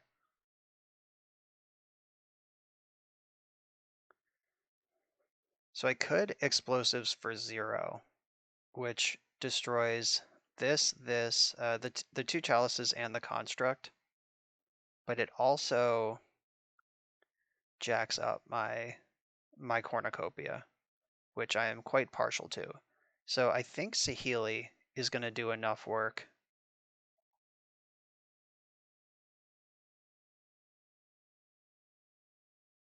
to counteract the the construct that I don't need to worry about that too much. All right, so Saheeli. I could play Cornucopia. Yeah, that sounds good. Yeah, I can Cornucopia, get a trigger, and then Ancient Stirrings get another trigger.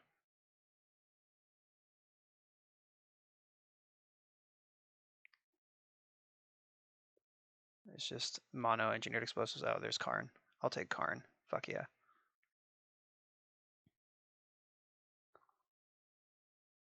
Guess I could play the engineered explosives just as another blocker,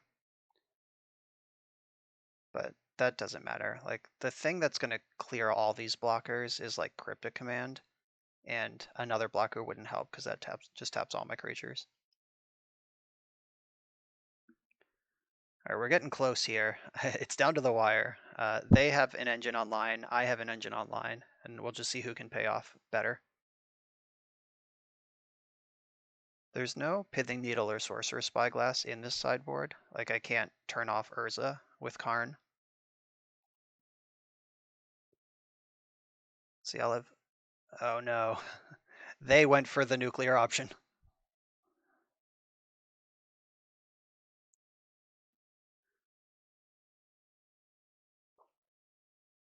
Bummer. I did all that work determining that that's not what I want to be doing, and then they went and did it. Oh wow, they're a Paradoxical Outcome deck. I'm so jealous. Okay. We might just be dead, regardless of getting our board swept here.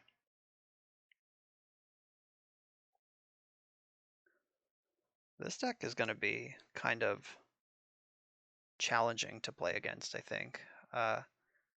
I bring in my Dismembers to fight Urza, because their deck barely functions without Urza. But that's about all I've got. Uh-oh.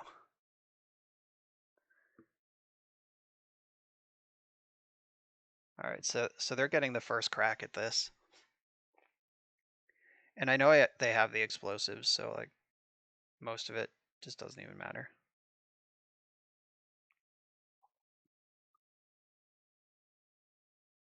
Regrowing PO. I just want to see where they're going, like what their win con is. Like, can they storm kill me? Do they have like Thassa's Oracle or something? Or do they have to win through combat eventually?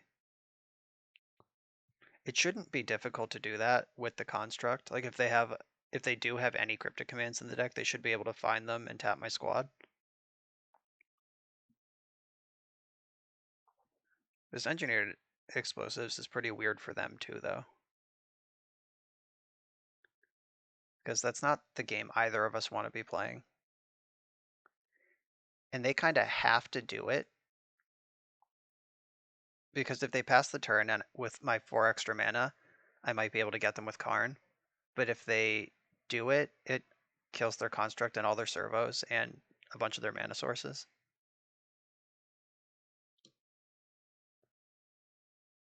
It's a tough spot for both of us. I'd rather be in their side, but this is not an easy spot for either of us. Wow, they use Saheeli's Minus. I'm so jealous. I've been talking about how I wish I could do that. Like, my deck is not very good at doing that, but they just got to draw 2 cards off it.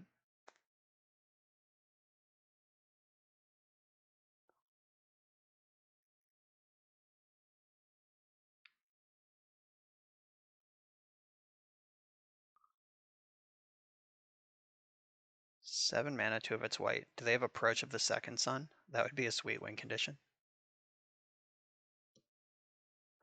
It would certainly get the job done.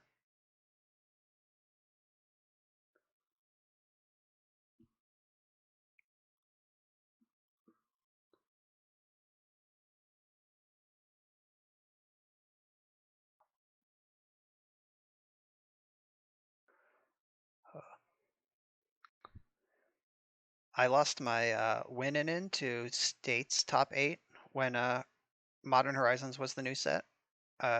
Star City State Championships to this deck. They comboed me off. I was not PO Urza, and they were PO Urza. So I'm having some flashbacks here of just staring in utter despair and my opponent going nuts.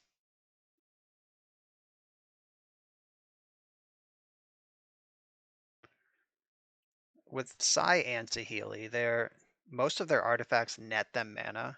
Like they gain mana by casting 1-drops now. They gain multiple mana by casting 0-drops. I guess the 1-drops were free because of Urza anyway, so they're netting 2 mana for a 1-drop, 3 mana for a 0.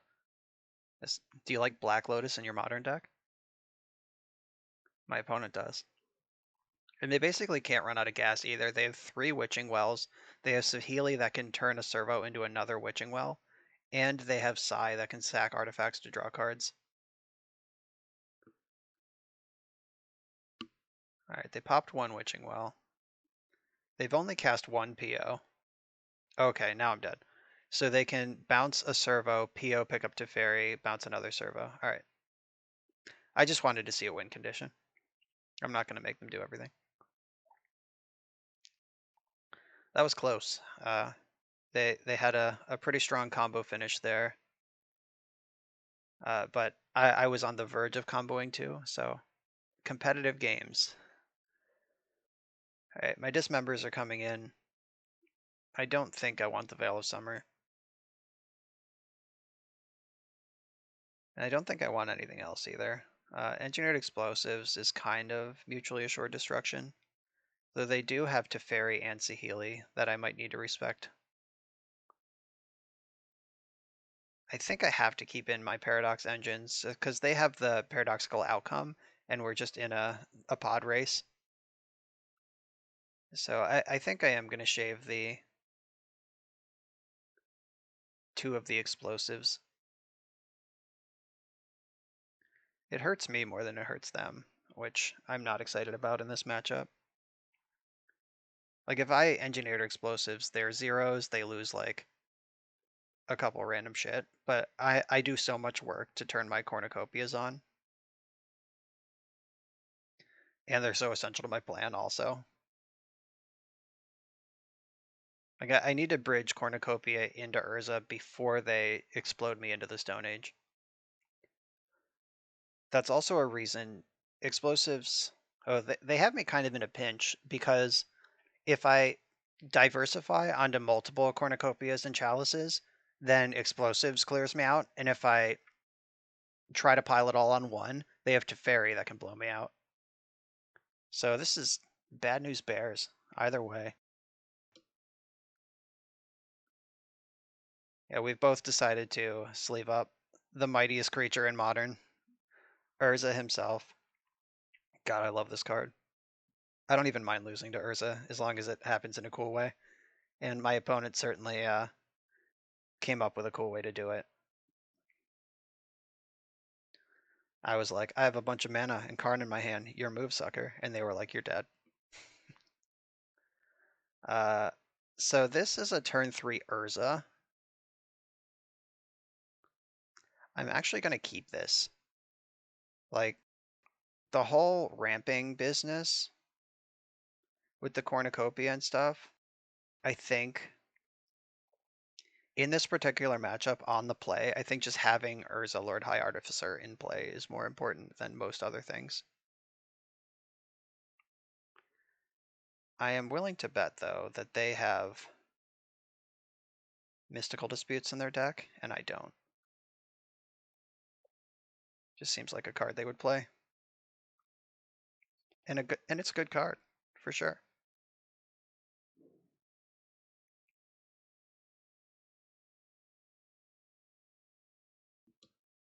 Please tap out. Give me a window. I need it. So they're tapping out, but it's probably for Penta Prism. Yep, so they're not really tapped out. They could remove both counters to cast Emery. I wouldn't mind that so much.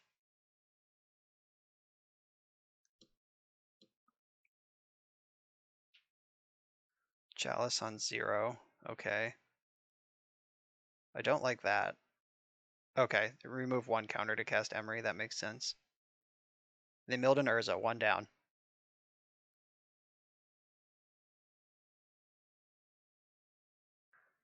Alright, please resolve. I need you.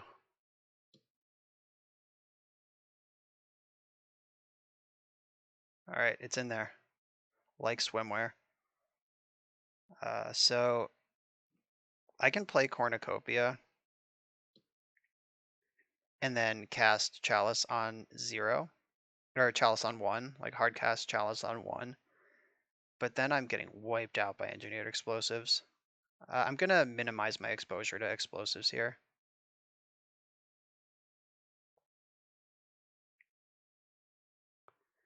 And I guess I can also represent Mystical Dispute, even though I don't play it.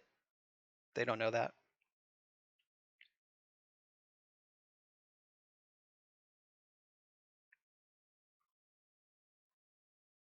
So next turn, I'm looking to pop off with Paradox Engine. Like, if they do something like cast Urza and don't win the game here, I get to go a little bonkers. If they just like cast a Healy and make a 1/1 off Mishra's Bauble, like I have some options here.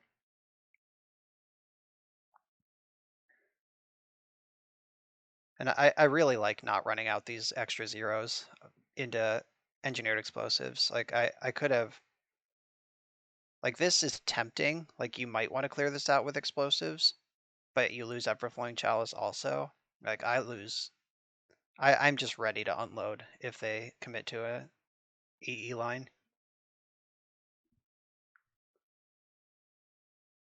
Sigh. Okay. All right, so that's what I was talking about. Like I said Sahili, but Psy does basically the same thing. So they took a Psy line. They bobbled me. See what I have. I hope it's really good. Show me like a core tapper. Ooh, engineered explosives. That is actually real good. So cast this with no kicker. This for 0. How far do I want to go here? I guess running this out for 0 makes a lot of sense, because then I get to start pumping.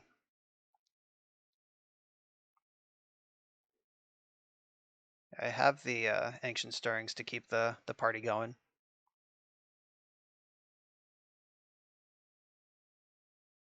Oh, I should have floated one. Whoops, I missed 1 mana there. Play and loose, fast and loose.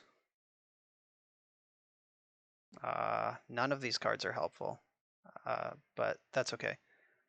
I do still have Urza flips.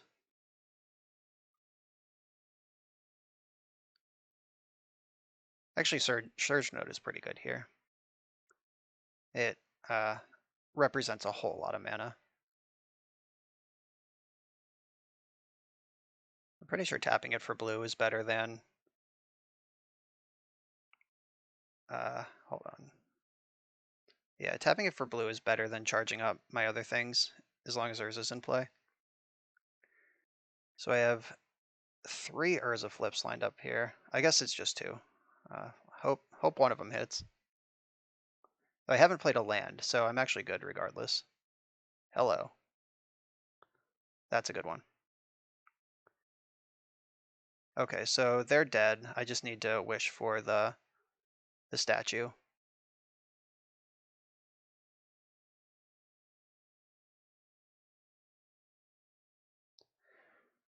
So excited we get to go off. Ancestral statue. The hottest technology.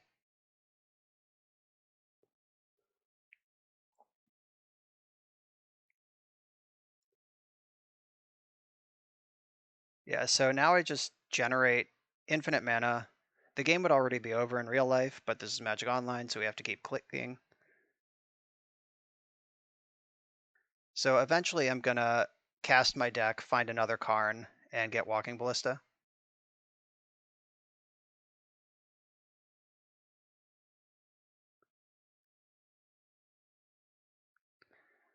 I guess it's fair that they make me click it out. I made them click it out last game. And I don't care, this isn't gonna take that long.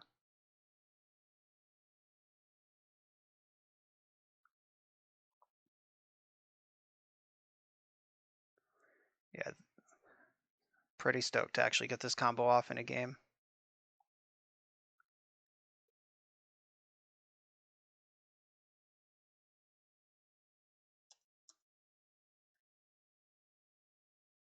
All right, my opponent in the chat says we don't need infinite clicking. I appreciate it. I just tell them my win con, hopefully they concede.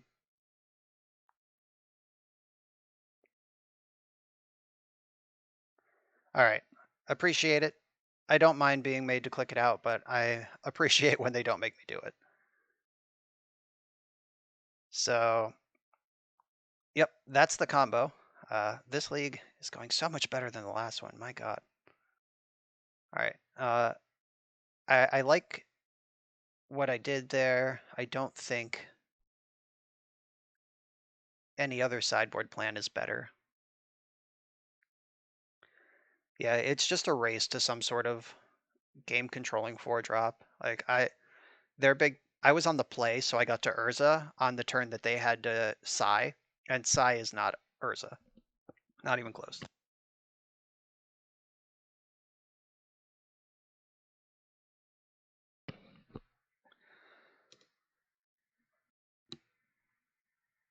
And Sculpting Steel's interesting. Like maybe I could put that in my deck to try to get value off of their Witching Wells, but that seems like kind of a, a crapshoot.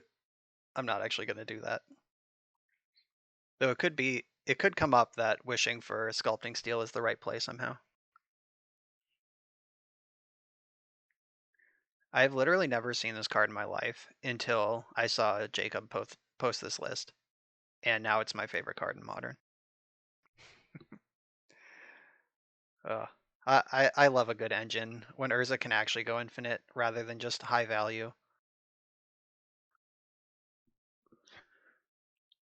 Urza deserves to go infinite. He did not move here to this country in the bottom of a stinking ship to go less than infinite.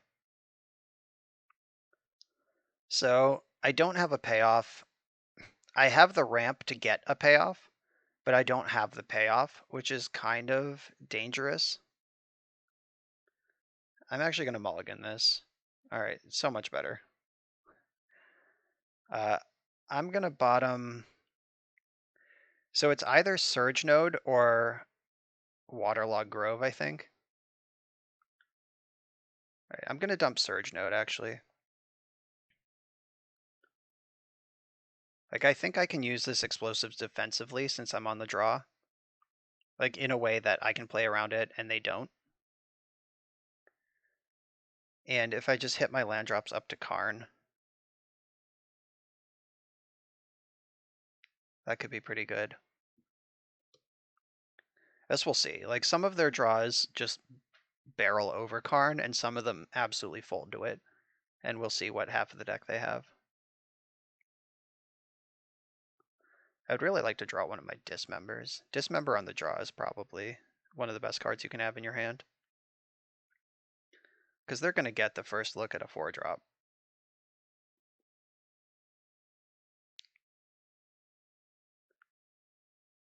Alright, so Engineered Explosive, Blast Zone, Core Tapper, Botanical Sanctum.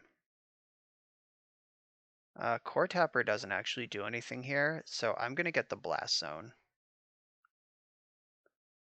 Just make sure that I can hit my 4th land drop.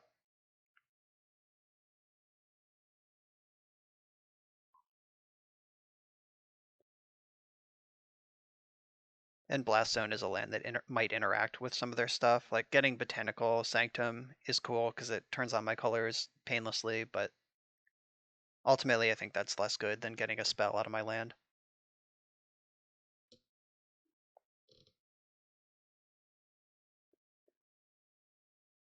Pithing Needle. That's probably going to name Karn, I would guess. Or name Surge Node. Remember when I put one on the bottom of my deck? That was pretty cool. Uh-oh, they have Engineered Explosives that they can loop.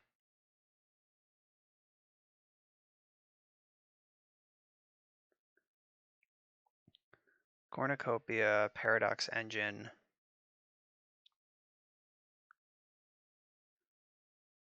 Yeah, I think I just want the engine.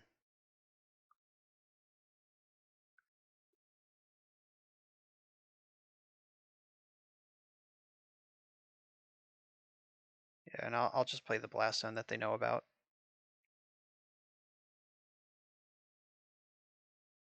Yeah, now that they have explosives in the graveyard, just even trying to set up a cornucopia seems like a mistake.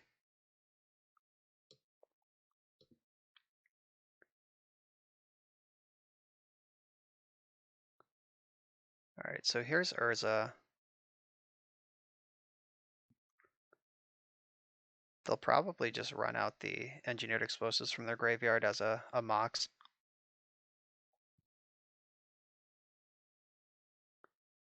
Oh, Pentad Prism. Oh yeah, they can cast that for 1. That's like slightly better than a Mox. It's 2 Moxes. It's a Mox and a Lotus Petal. Yeah, that was a tight play. I like it.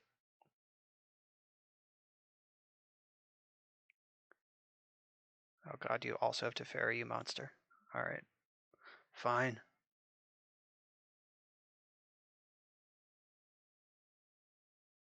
Alright, so we're in some danger.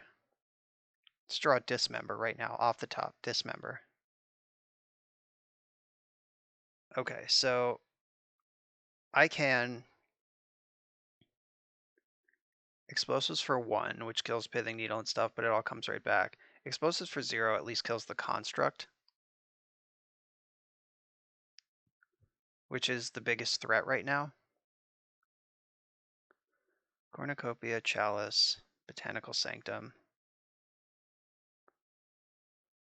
I have enough lands. I really do. So I think taking... Oh, there's my Dismember. Tease me deck. It was in the top 5. I think I'm going to take Chalice. Just as, at least give myself a reset for this Paradox Engine that I'm not sure I'll ever get to pop.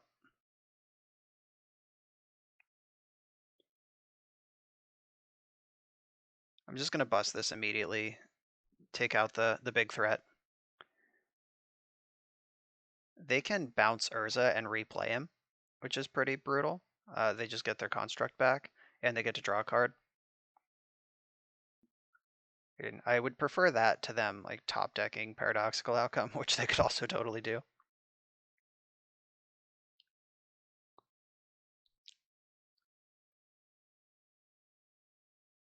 Alright, Bauble was their top deck for the turn. Alright, they're targeting themselves with Bauble. They're deciding if they want to Witching Well.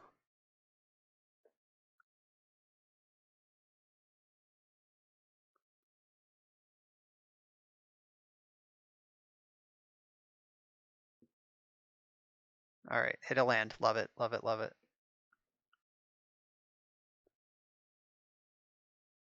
So I actually think that attacking with Urza, bouncing him with Teferi, and replaying him is a more reliable line than trying to flip with Urza.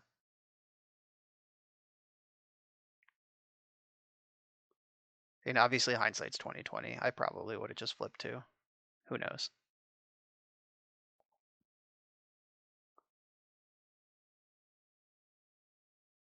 Oh, didn't attack either. That is not their plan to win this game. Okay, so I can cast Karn now. Return target artifact, creature, or enchantment. All right, Karn is none of those things.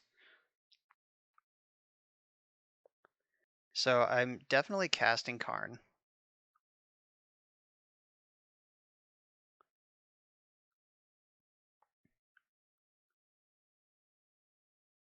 So Karn can...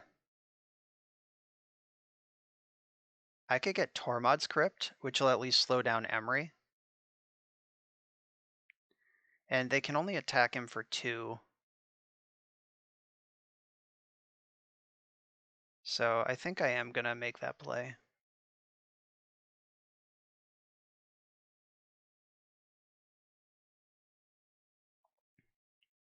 All right, yeah, I'm just trying to slow them down a little bit here. Urza can still tap the artifacts for mana, even though the artifacts can't use their abilities, because that is Urza's ability, not the artifacts.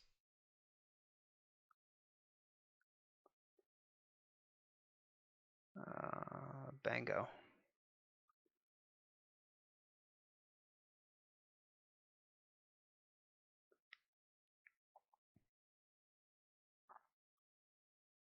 All right, so that clears out that explosives I was worried about too, so maybe I can start running out some of these mana rocks. Like, I just have to hope that this Urza bricks a lot over the next couple turns.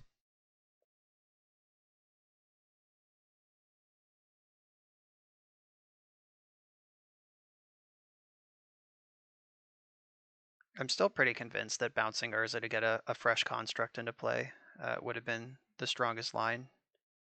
All right, Sai's really good though. Now Karn is under real pressure. And I guess keeping Teferi on 3 out of respect for the Paradox Engine. Like, if I ever pass the turn, my engine is just gone. And also Teferi bouncing Cornucopia is powerful. So yeah, maybe they're onto something over there. I will admit it. Oh no, they kept a card on top. That's so bad for me.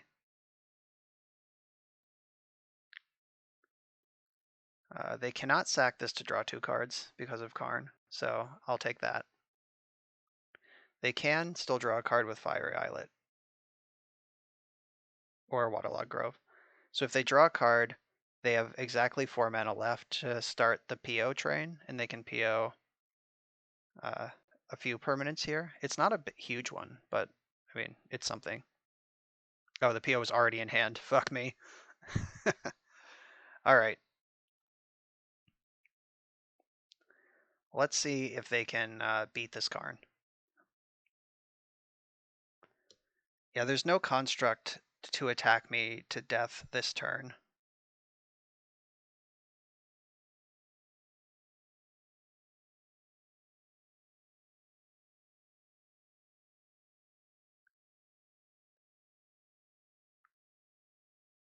Yeah, I guess all we can do is see what they're capable of.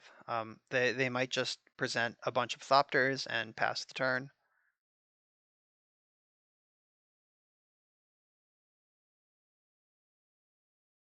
Teferi is back in their hand, so he is still a factor in this game. And he can be deployed this turn. So there's not a reasonable line where I can deploy Paradox Engine past the turn and hope to untap and win. I think oh, you have Mirrored and Besieged. That just kills me somehow, right? At the beginning of your end step, draw a card, discard a card, then if you have 15 artifacts in your graveyard, target opponent loses the game. Alright.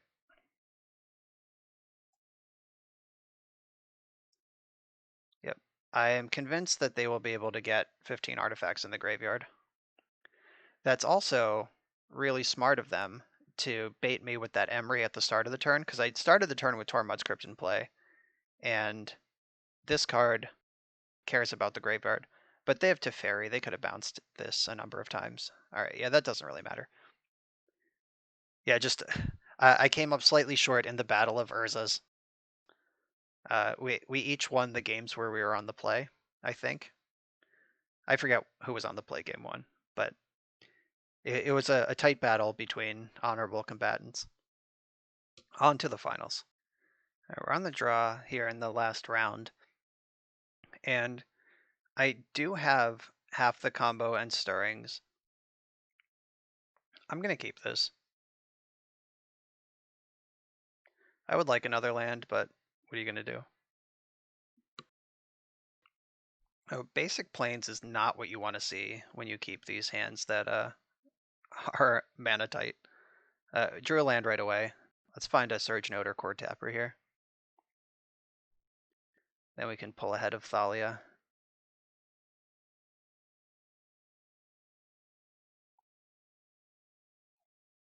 Alright, found a Core Tapper. And because of Thalia, I'm going to run out these zeros now.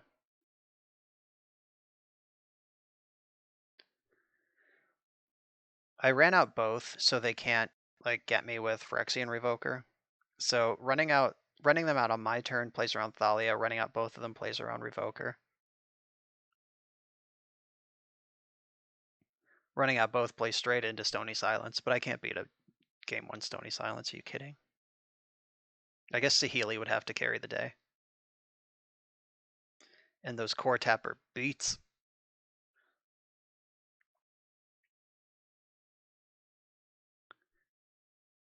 Alright, now they're in the tank. Turn 1 was easy. Basic planes go. Now what? Leonin Arbiter. Okay. Not super worried about that. I'll have a lot of mana to play around that starting immediately.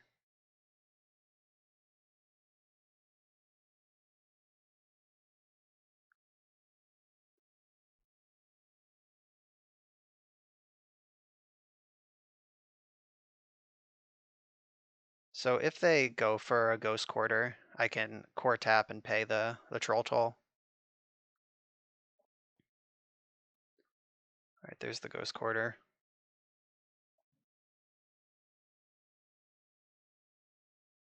Shit. Alright, so they played around it. If they quarter me in response, I don't get a land for that. Oh, nice. I think they fucked up. They needed to quarter me in response if they wanted to quarter me at all. Alright, I'm ignoring this effect until end of turn. Thank you, Core Tapper, for your service. Well, I guess I didn't need to do that because Core Tapper was gone. I'm still ignoring the effect. And this is a special action. It doesn't use the stack, so it's not like they can respond to me activating their Arbiter by Ghost Quartering me. It's like a land drop or turning a morph face up. It does not go on the stack.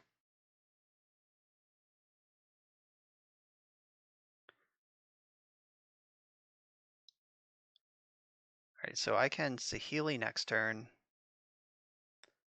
Oh, that's a lot better than Saheeli.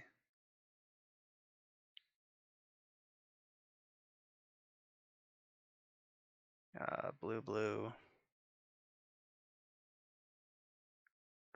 Skadoosh. They can Ghost Quarter me right now and actually get it.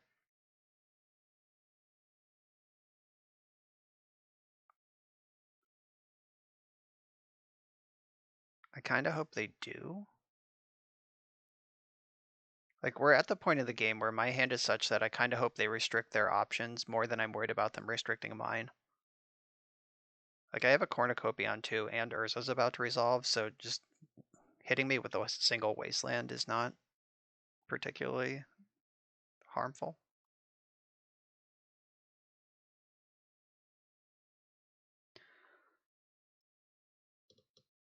Yeah, so I get Urza, and then I also get Saheeli.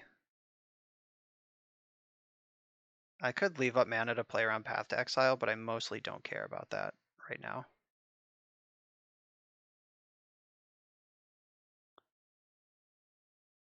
Like, if they Path Urza, it is what it is, but I still way ahead on this board.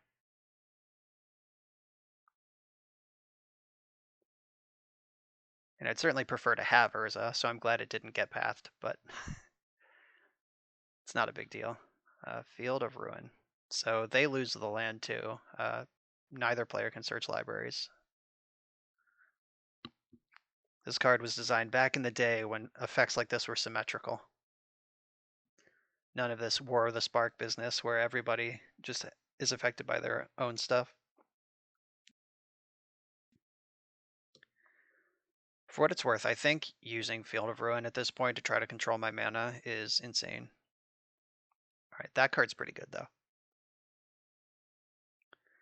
Players can only cast one spell a turn. That's gonna fuck up my plans. JK. Alright, so I can kill Archon. I think I would rather set up with Paradox Engine this turn though. And then I can pop off the Archon next turn and just win the game easily.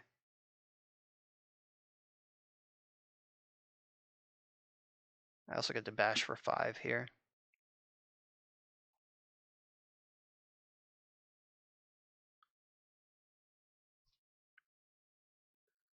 Yeah, I mean, that Archon was the perfect card because they would have lost if they didn't have it. So my explosives for 3 is going to kill Saheeli also, but that's an acceptable loss here.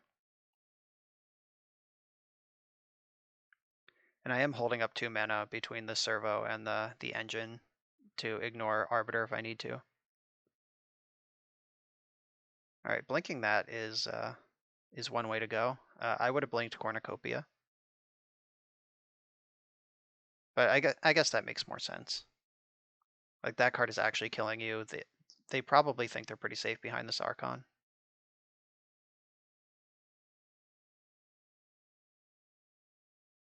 But the engineered explosives, boop, boop, ignore. Yes, please. Yeah, so that was basically free to do. They put their land in the graveyard for no reason. They can put 2 damage on Saheeli, or they can just go face. Alright, yeah. I think they're right that they don't have time to beat Saheeli.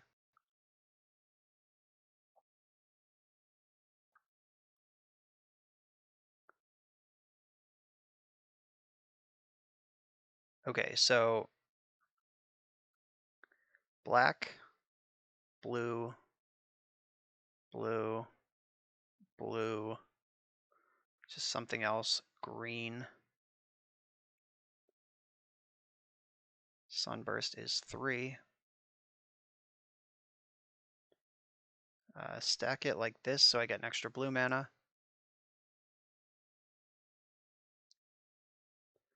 And then I get to go off.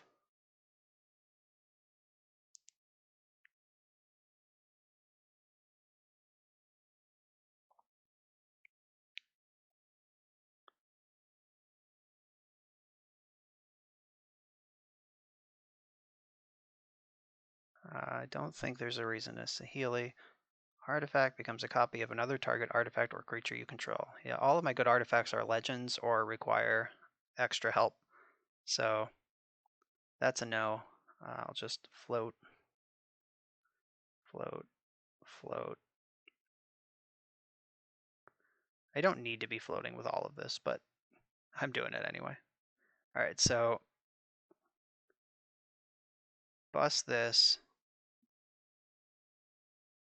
and then play the other Saheeli, which untaps all my stuff. And now I get to untap everything. Oh, this one's better if I just tap it normal.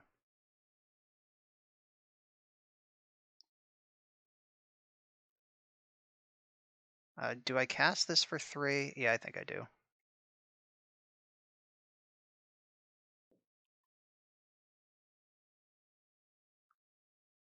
Oh, for 4. I'm good at counting, don't mind me.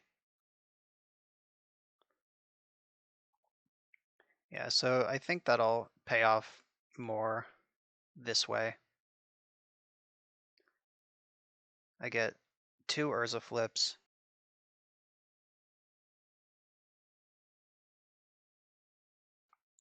To start, and every one gets me 2 more. Alright, let's see if they're ready to concede yet. Doesn't look like it. That's alright.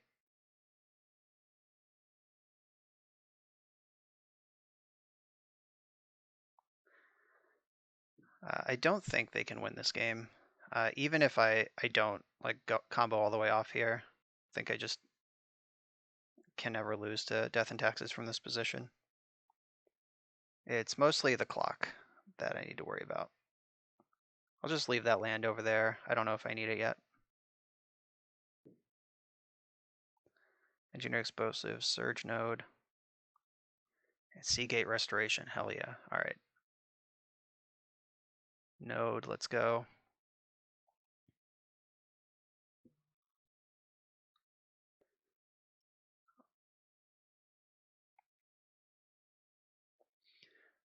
Yeah, there's a lot of clicking here. At some point I might pass the turn just to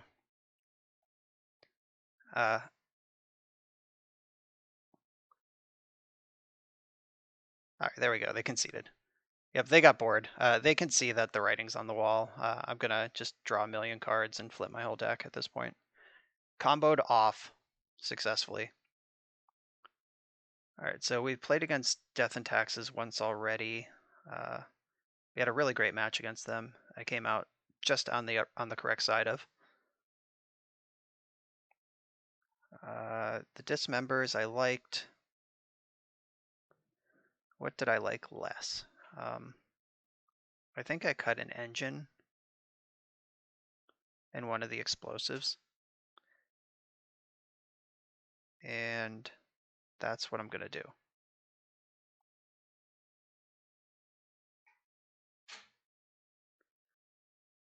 So that's the plan.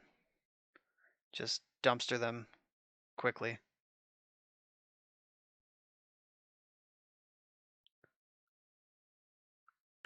All right, this hand has half the combo and stirrings, so I'm gonna keep it.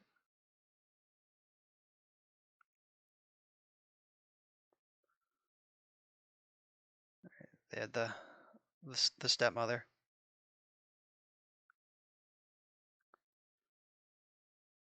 I think getting Surge Node into play first is better than stirrings here.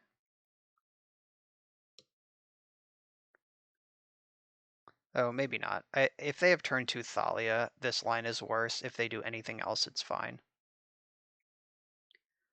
Like if they have Phyrexian Revoker, this is actually pretty good. Because they don't know what to name. Alright, Stoneforge Mystic is mostly fine. Yeah, Thalia would have punished this line a lot, because then it would have cost both mana to stirrings. And I wouldn't be able to deploy the cornucopia if I find it. And what I was trying to do by sequencing it this way was line it up. I wanted to give myself the extra draw step before I had to cast stirrings, so I like really know what I'm looking for.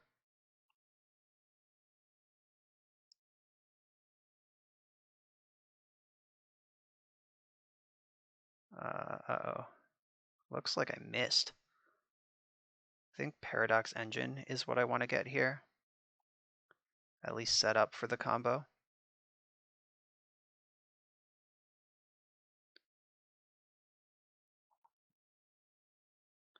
My nodes can just surge each other in the meantime. This would be a devastating place if they go like land, arbiter, ghost quarter me. I've done nothing to accelerate my mana, which is obviously not what this deck wants to be doing.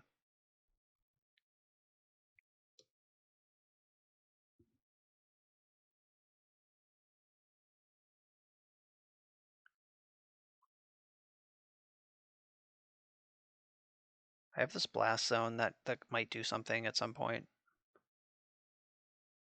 but that's a ways away. I don't even really want to play Core Tapper because I have nothing to dump it onto if they kill it. All right, another Giver. So they're moving in on this sort of fire and ice line. Actually, I'm gonna run out the. Am I? No, I don't think I am. What does that even do? Like it chump blocks the Sword of Fire and Ice, and they don't get to draw one card, but they can just. Oh, I guess if they give a protection from colorless, the sword falls off. So I guess it can jump for one turn, versus possibly doing something in the future. I'm gonna put my jump in play. Worst case scenario, it can charge up a Surge Node. And I'm actually kind of stoked if this eats a path to exile. That would be great for me.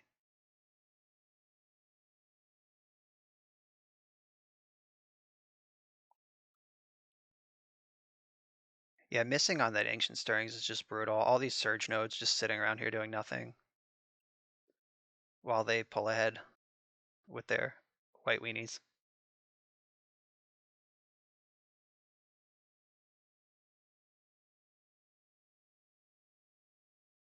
So if they don't put Sword of Fire and Ice onto the Germ, then I'm not going to block it. But if they do, I will block it because they get to pick off Core Tapper anyway. Looks like they're just going for it, which is obviously the correct play. Actually, I think the correct play is putting Sword of Fire and Ice onto one of the Giver of Runes and diversifying the attackers.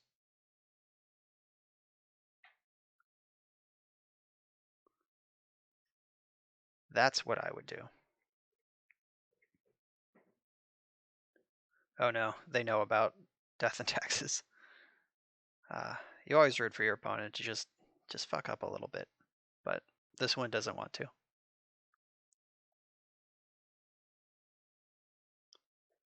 Alright, that's going to die anyway to the sword trigger.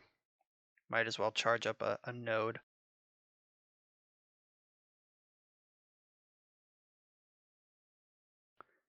I think, strictly speaking, it's better to have 2 nodes on 7 than 1 on 8 and 1 on 6. I hate that I'm doing this. That's like a waste of time, but also, like, I think somehow correct. Okay, so Dismember doesn't do anything. I think I just have to jam Karn, wish for Ensnaring Bridge, and hope that it's good enough against their deck with Skyclave Apparition and Flicker Wisp and whatever they sideboarded in. I could also knock the Sword of Fire and Ice off of this for a turn, but then Karn just dies. What do I think is better? I actually think that's better, but I take an extra 3. Like I take one less damage and they don't draw a card. Yeah, that sounds pretty good actually. Bang.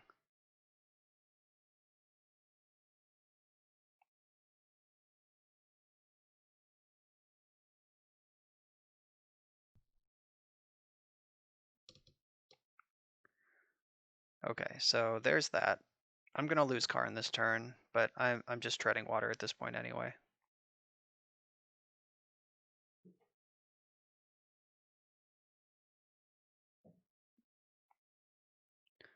Yeah, a creature can't be equipped to another creature. That's why that happens. And because activated abilities can't be activated, they can't put it back on this turn.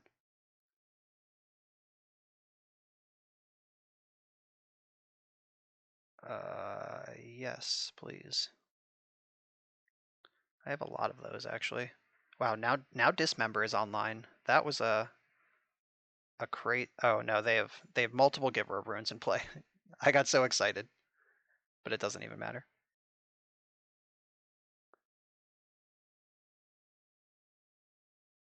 I guess they were worried about that Blast Zone.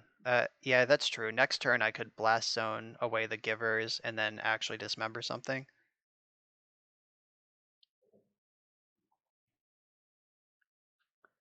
I guess if I just left Blast Zone in play and didn't cast Karn, the sword was on a Giver, but they could have easily moved it over to Batterskull and just smashed me for a lot, but then they wouldn't have Givers in play. It's a tough call.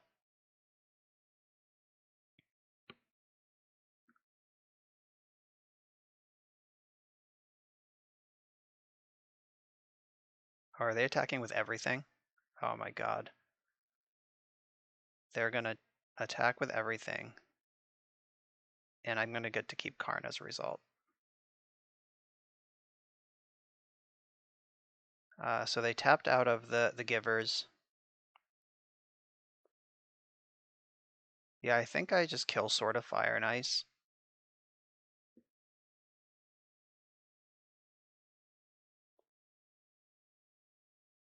And I take a lot of damage here, but Karn is still alive, and that's what's important. There's always a chance when Karn's still alive.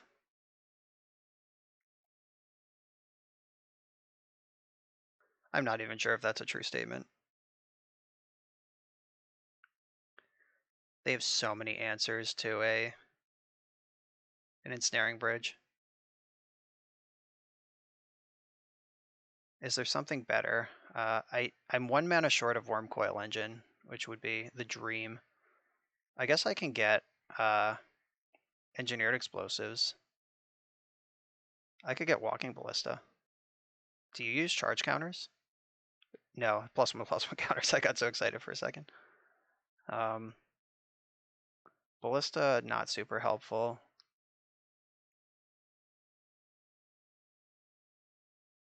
Explosives. I get Explosives for 0, which kills the Germ token. I lose Karn for that, but I think that's okay.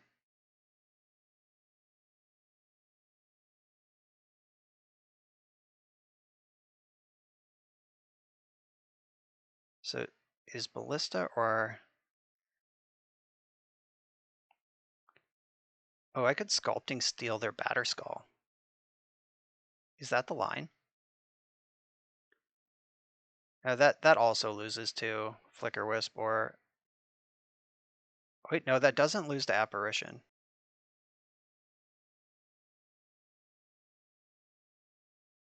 Because the card itself costs 5, and the token can't be exiled.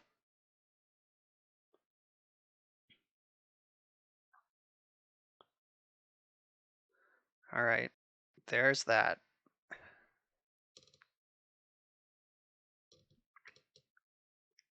I'm not quite dead. If they have Path to Exile, I'm at 1.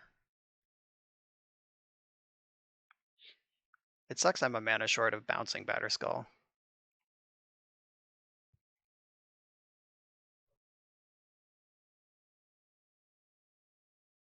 All right, they're just drawing cards over there.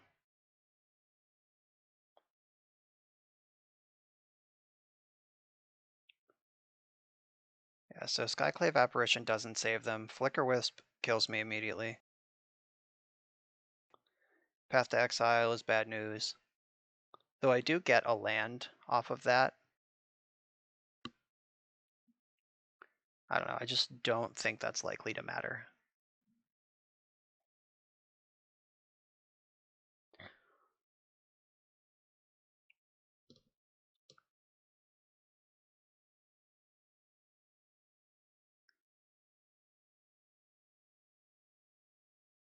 Yeah, we'll see. If their hand is blanks, I'm only slightly behind, but if their hand is anything, I'm way behind. Yeah, this is not a good spot all around. They probably have a Maul of the Skyclaves left in their deck that they can put in at instant speed with this other Stoneforge Mystic. Yeah, that attaches immediately when it comes into play. +2/+2 flying and first strike.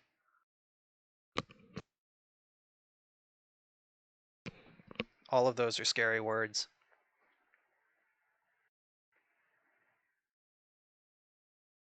This is not a lethal attack.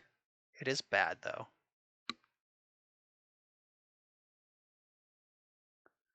Just imagine this exact same game if Ancient Stirrings found any way to ramp my mana. Like, these nodes would be empty, that thing would be on like 1,000,000, I'd have Engine. So just hit the deck's fail rate, kind of, but we've still had a pretty sweet game. And game 3 is coming. All right, let's see what they want to do about this. Do they just pile up the Germ token, or do they diversify onto a Giver?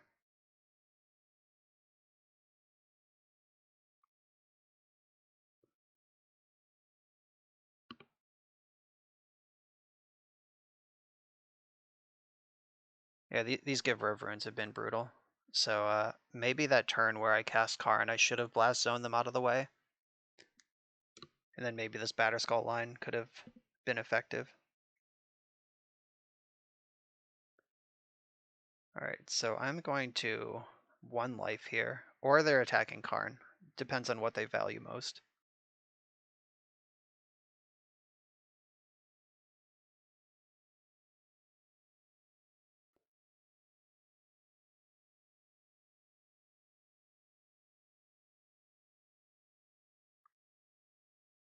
Karn and face.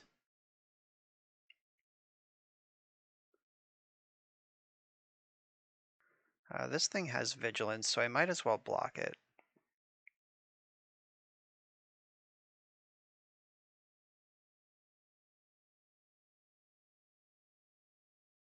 Yeah, I think absorbing this 4 damage here, and then the sculpting skill, Batter Skull, is still in play. Not sure what I'm playing towards, though.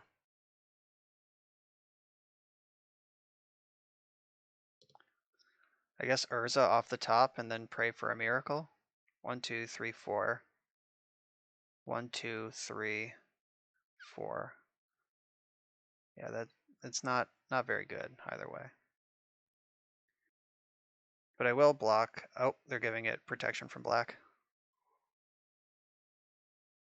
Okay, they're just pushing for maximum damage. That means I can push back though and gain some life back. Like I think that was not great. Like at least let me block first.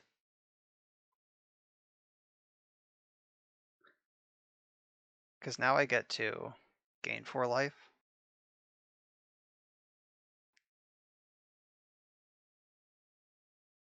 It doesn't matter.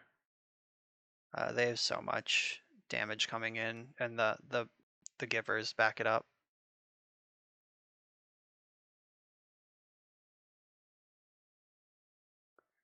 But yeah, that was not ideal.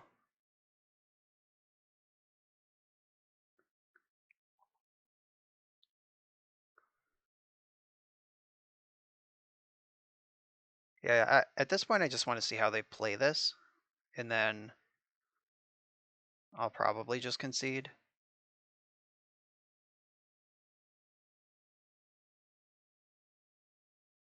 Oh, nope. Am I going to get to play Paradox Engine?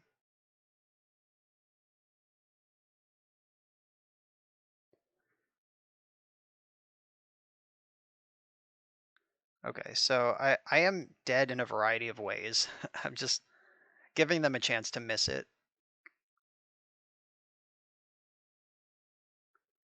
Like if they just move Maul onto their germ, that's 7 flying, and then give this pro black, that's the 8 they need. But I will give them a chance to fuck it up. Or give too much respect to this 1 mana I have.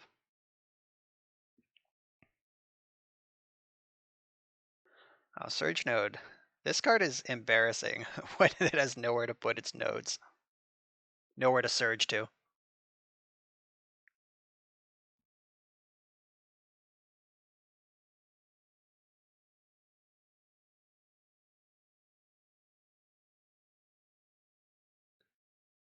Okay, yeah, that's mostly the same thing. No, it's not. That's much worse. So now I am guaranteed to survive. So if they, oh no, they have two givers. No, I'm dead. All right, never mind. I was doing the math like they had 1 giver, but they moved the Maul off of that one so they could tap it. So yeah, they give both of these pro black and then I lose. All right. You found the line. 4, 5, 6, 7, 8 for Xaxes. Would it have mattered? Nope. Probably not. Okay. Do I want Echoing Truth in the deck is the big question. I think on the play. No, I'm just gonna try to dumpster them with my combo when I'm on the play here. Maybe this game I will assemble my combo. Node and Chalice. We're comboing. Keep it and send Seagate Restoration to the bottom.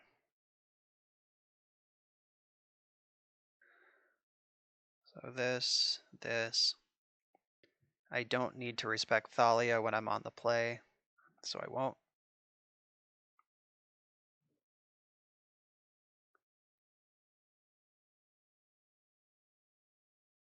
Their clock is pretty low too.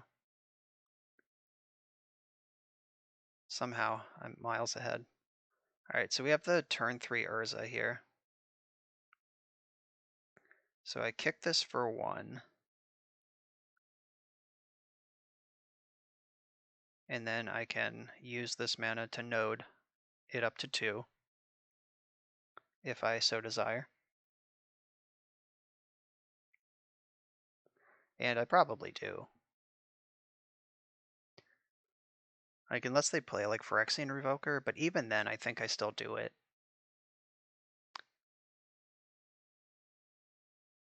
Because I do have removal in my deck. So, yeah, I hope they don't have Phyrexian Revoker. I would really like to just jam this turn 3 Urza down their throat. Thalia, sure.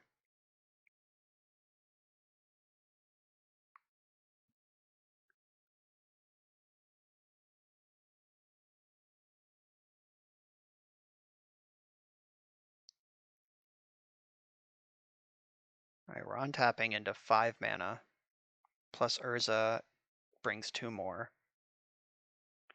Thalia is cramping my style, as usual. Does she have to, though? Or do I keep these engineered explosives in the tank? So, 1, 2, blue, blue. Hers is happening first.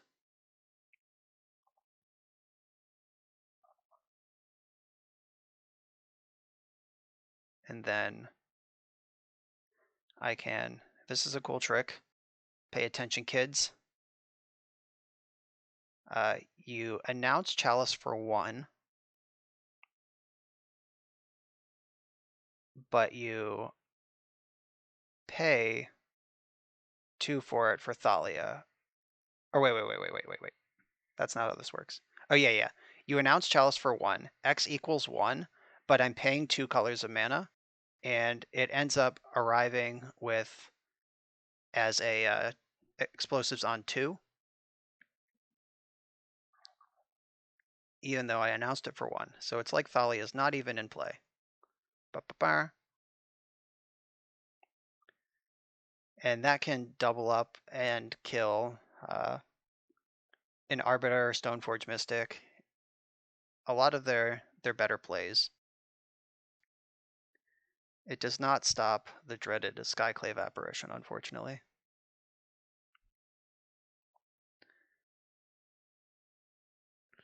It's kind of crazy to me that in both Modern and Legacy, Death and Taxes was just a pushed Oblivion Ring away from playability.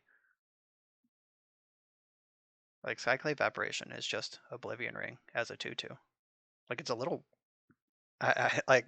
it's very good. I'm not saying it's bad. Like, I've seen a lot of stats saying it's one of the most played creatures in Modern, maybe the most played creature in Modern right now.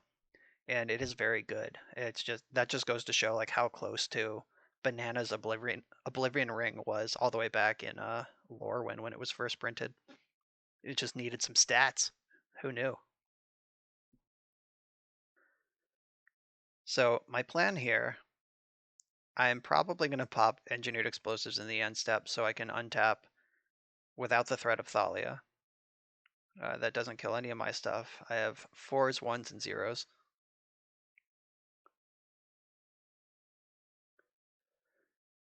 See how long they want to think about this.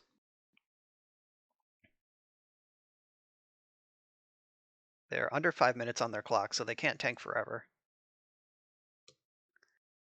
I feel like we are ahead, but not insurmountably. Like that is my assessment of this board right now. If they path to exile Urza, yeah, I'll pop explosives in response. That doesn't change anything. I still want Thalia out of play.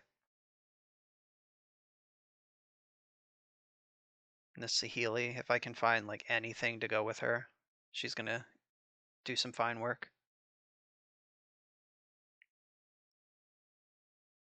Because her best friend Urza is already in play. Alright, here it comes. Flicker Wisp. You're gonna take my construct or my chalice. I think those are the two choices.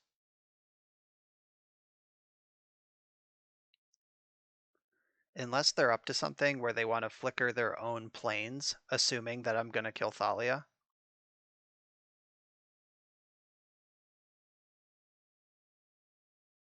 Alright, they took my dear sweet construct. That would be some next level shit. If they flicker their planes, let me kill Thalia, then Path to Exile Urza.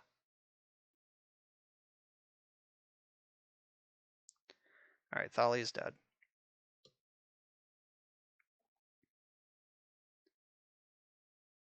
Now we can top deck some banger and win the game.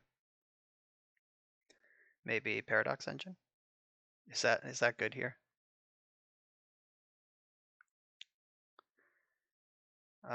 That's pretty good. So 1, 2, blue, blue. Leave a colorless floating. But the Ancient Stirrings gets this party started. It just turns that green mana into blue mana. There's a Cornucopia here, which I believe is the best take. It's not exciting either way, but Cornucopia for 0. That lets me Urza for 1. Because I have a mana floating and I have 4 mana available. Urza, show me the money. Stirrings, let's go again.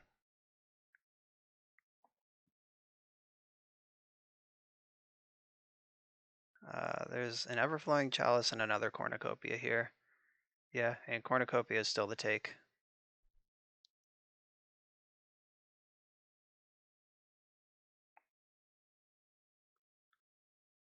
Let's put some more material into play.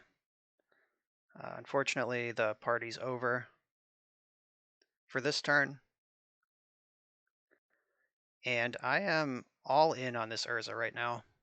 If they have Path to Exile or Skyclave Apparition, something that can remove Urza, I am in some trouble.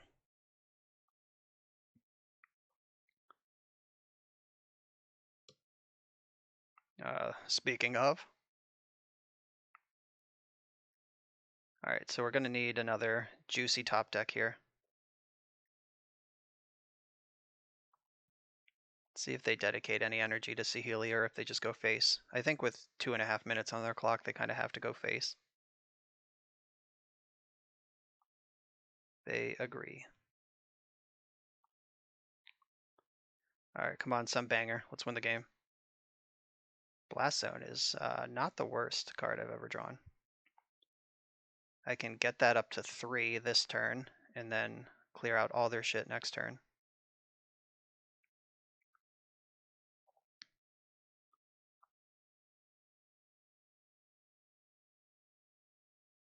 So I guess if, oh, they have Field of Ruins in play. What am I even talking about? That doesn't really help. I guess if they go for Field of Ruin, I'll pop and at least clear out the Giver. It kills Surge Node too, but I can Surge onto a Cornucopia and then pop it. And that eats their whole turn, and they don't get that land back.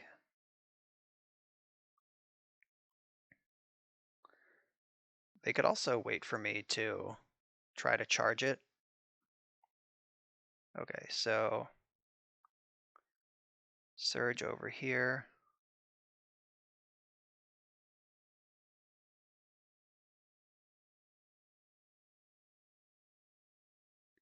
And then I'll kill the Giver. I think that's worth more to me than a basic land out of my deck.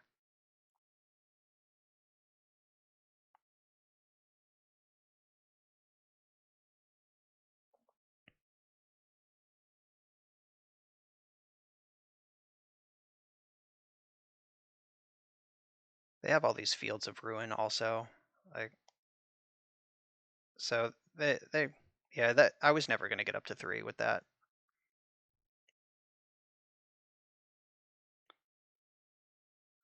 So do you name Cornucopia or Chalice? I have like pretty well diversified stuff here, so that's fine. If I rip Urza or Karn, that's not going to matter. I think they probably, okay, they had a second one. That makes sense. Now they just named the other thing.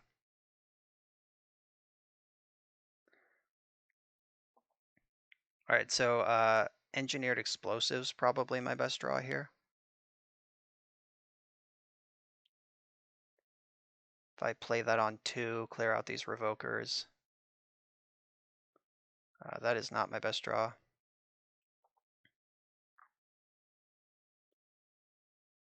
Okay. I am pretty far behind here. I think I'm going to win on time, but I am behind on the board by a lot.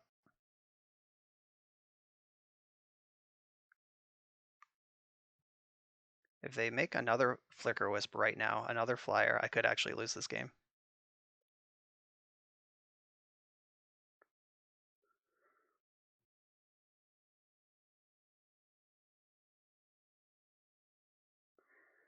Yeah, this is scary.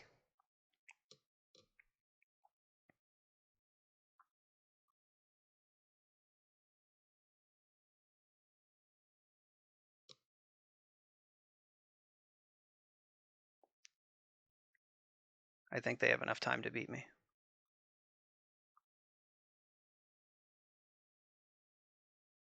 Uh-oh, especially with another flyer.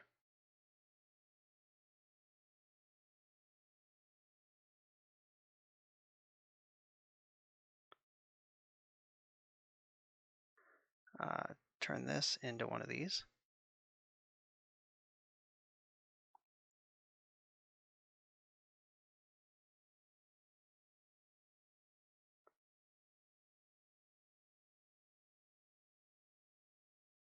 I think they're going to get me. It's going to be so close. Can they get to combat in time? Oh, they won this game, but Magic Online is a harsh mistress. We take those 4-1s how we get them. So this league went a lot better than the last one, and it was a 4-1 on the record, a 3-2 if my opponent played just a little bit faster over the course of our match. This deck is sweet. I definitely felt better about it than I did in my first league, which is how learning works, I guess. You should always feel better in your second league than your first one with a deck, especially one with this many moving parts. So thanks for checking it out again. I will probably play this deck again, at least off camera. I don't think we need a third video about it. But this is a lot of fun. This is totally my style. Thanks for watching. Make sure to like, comment, subscribe, and I'll see you next time.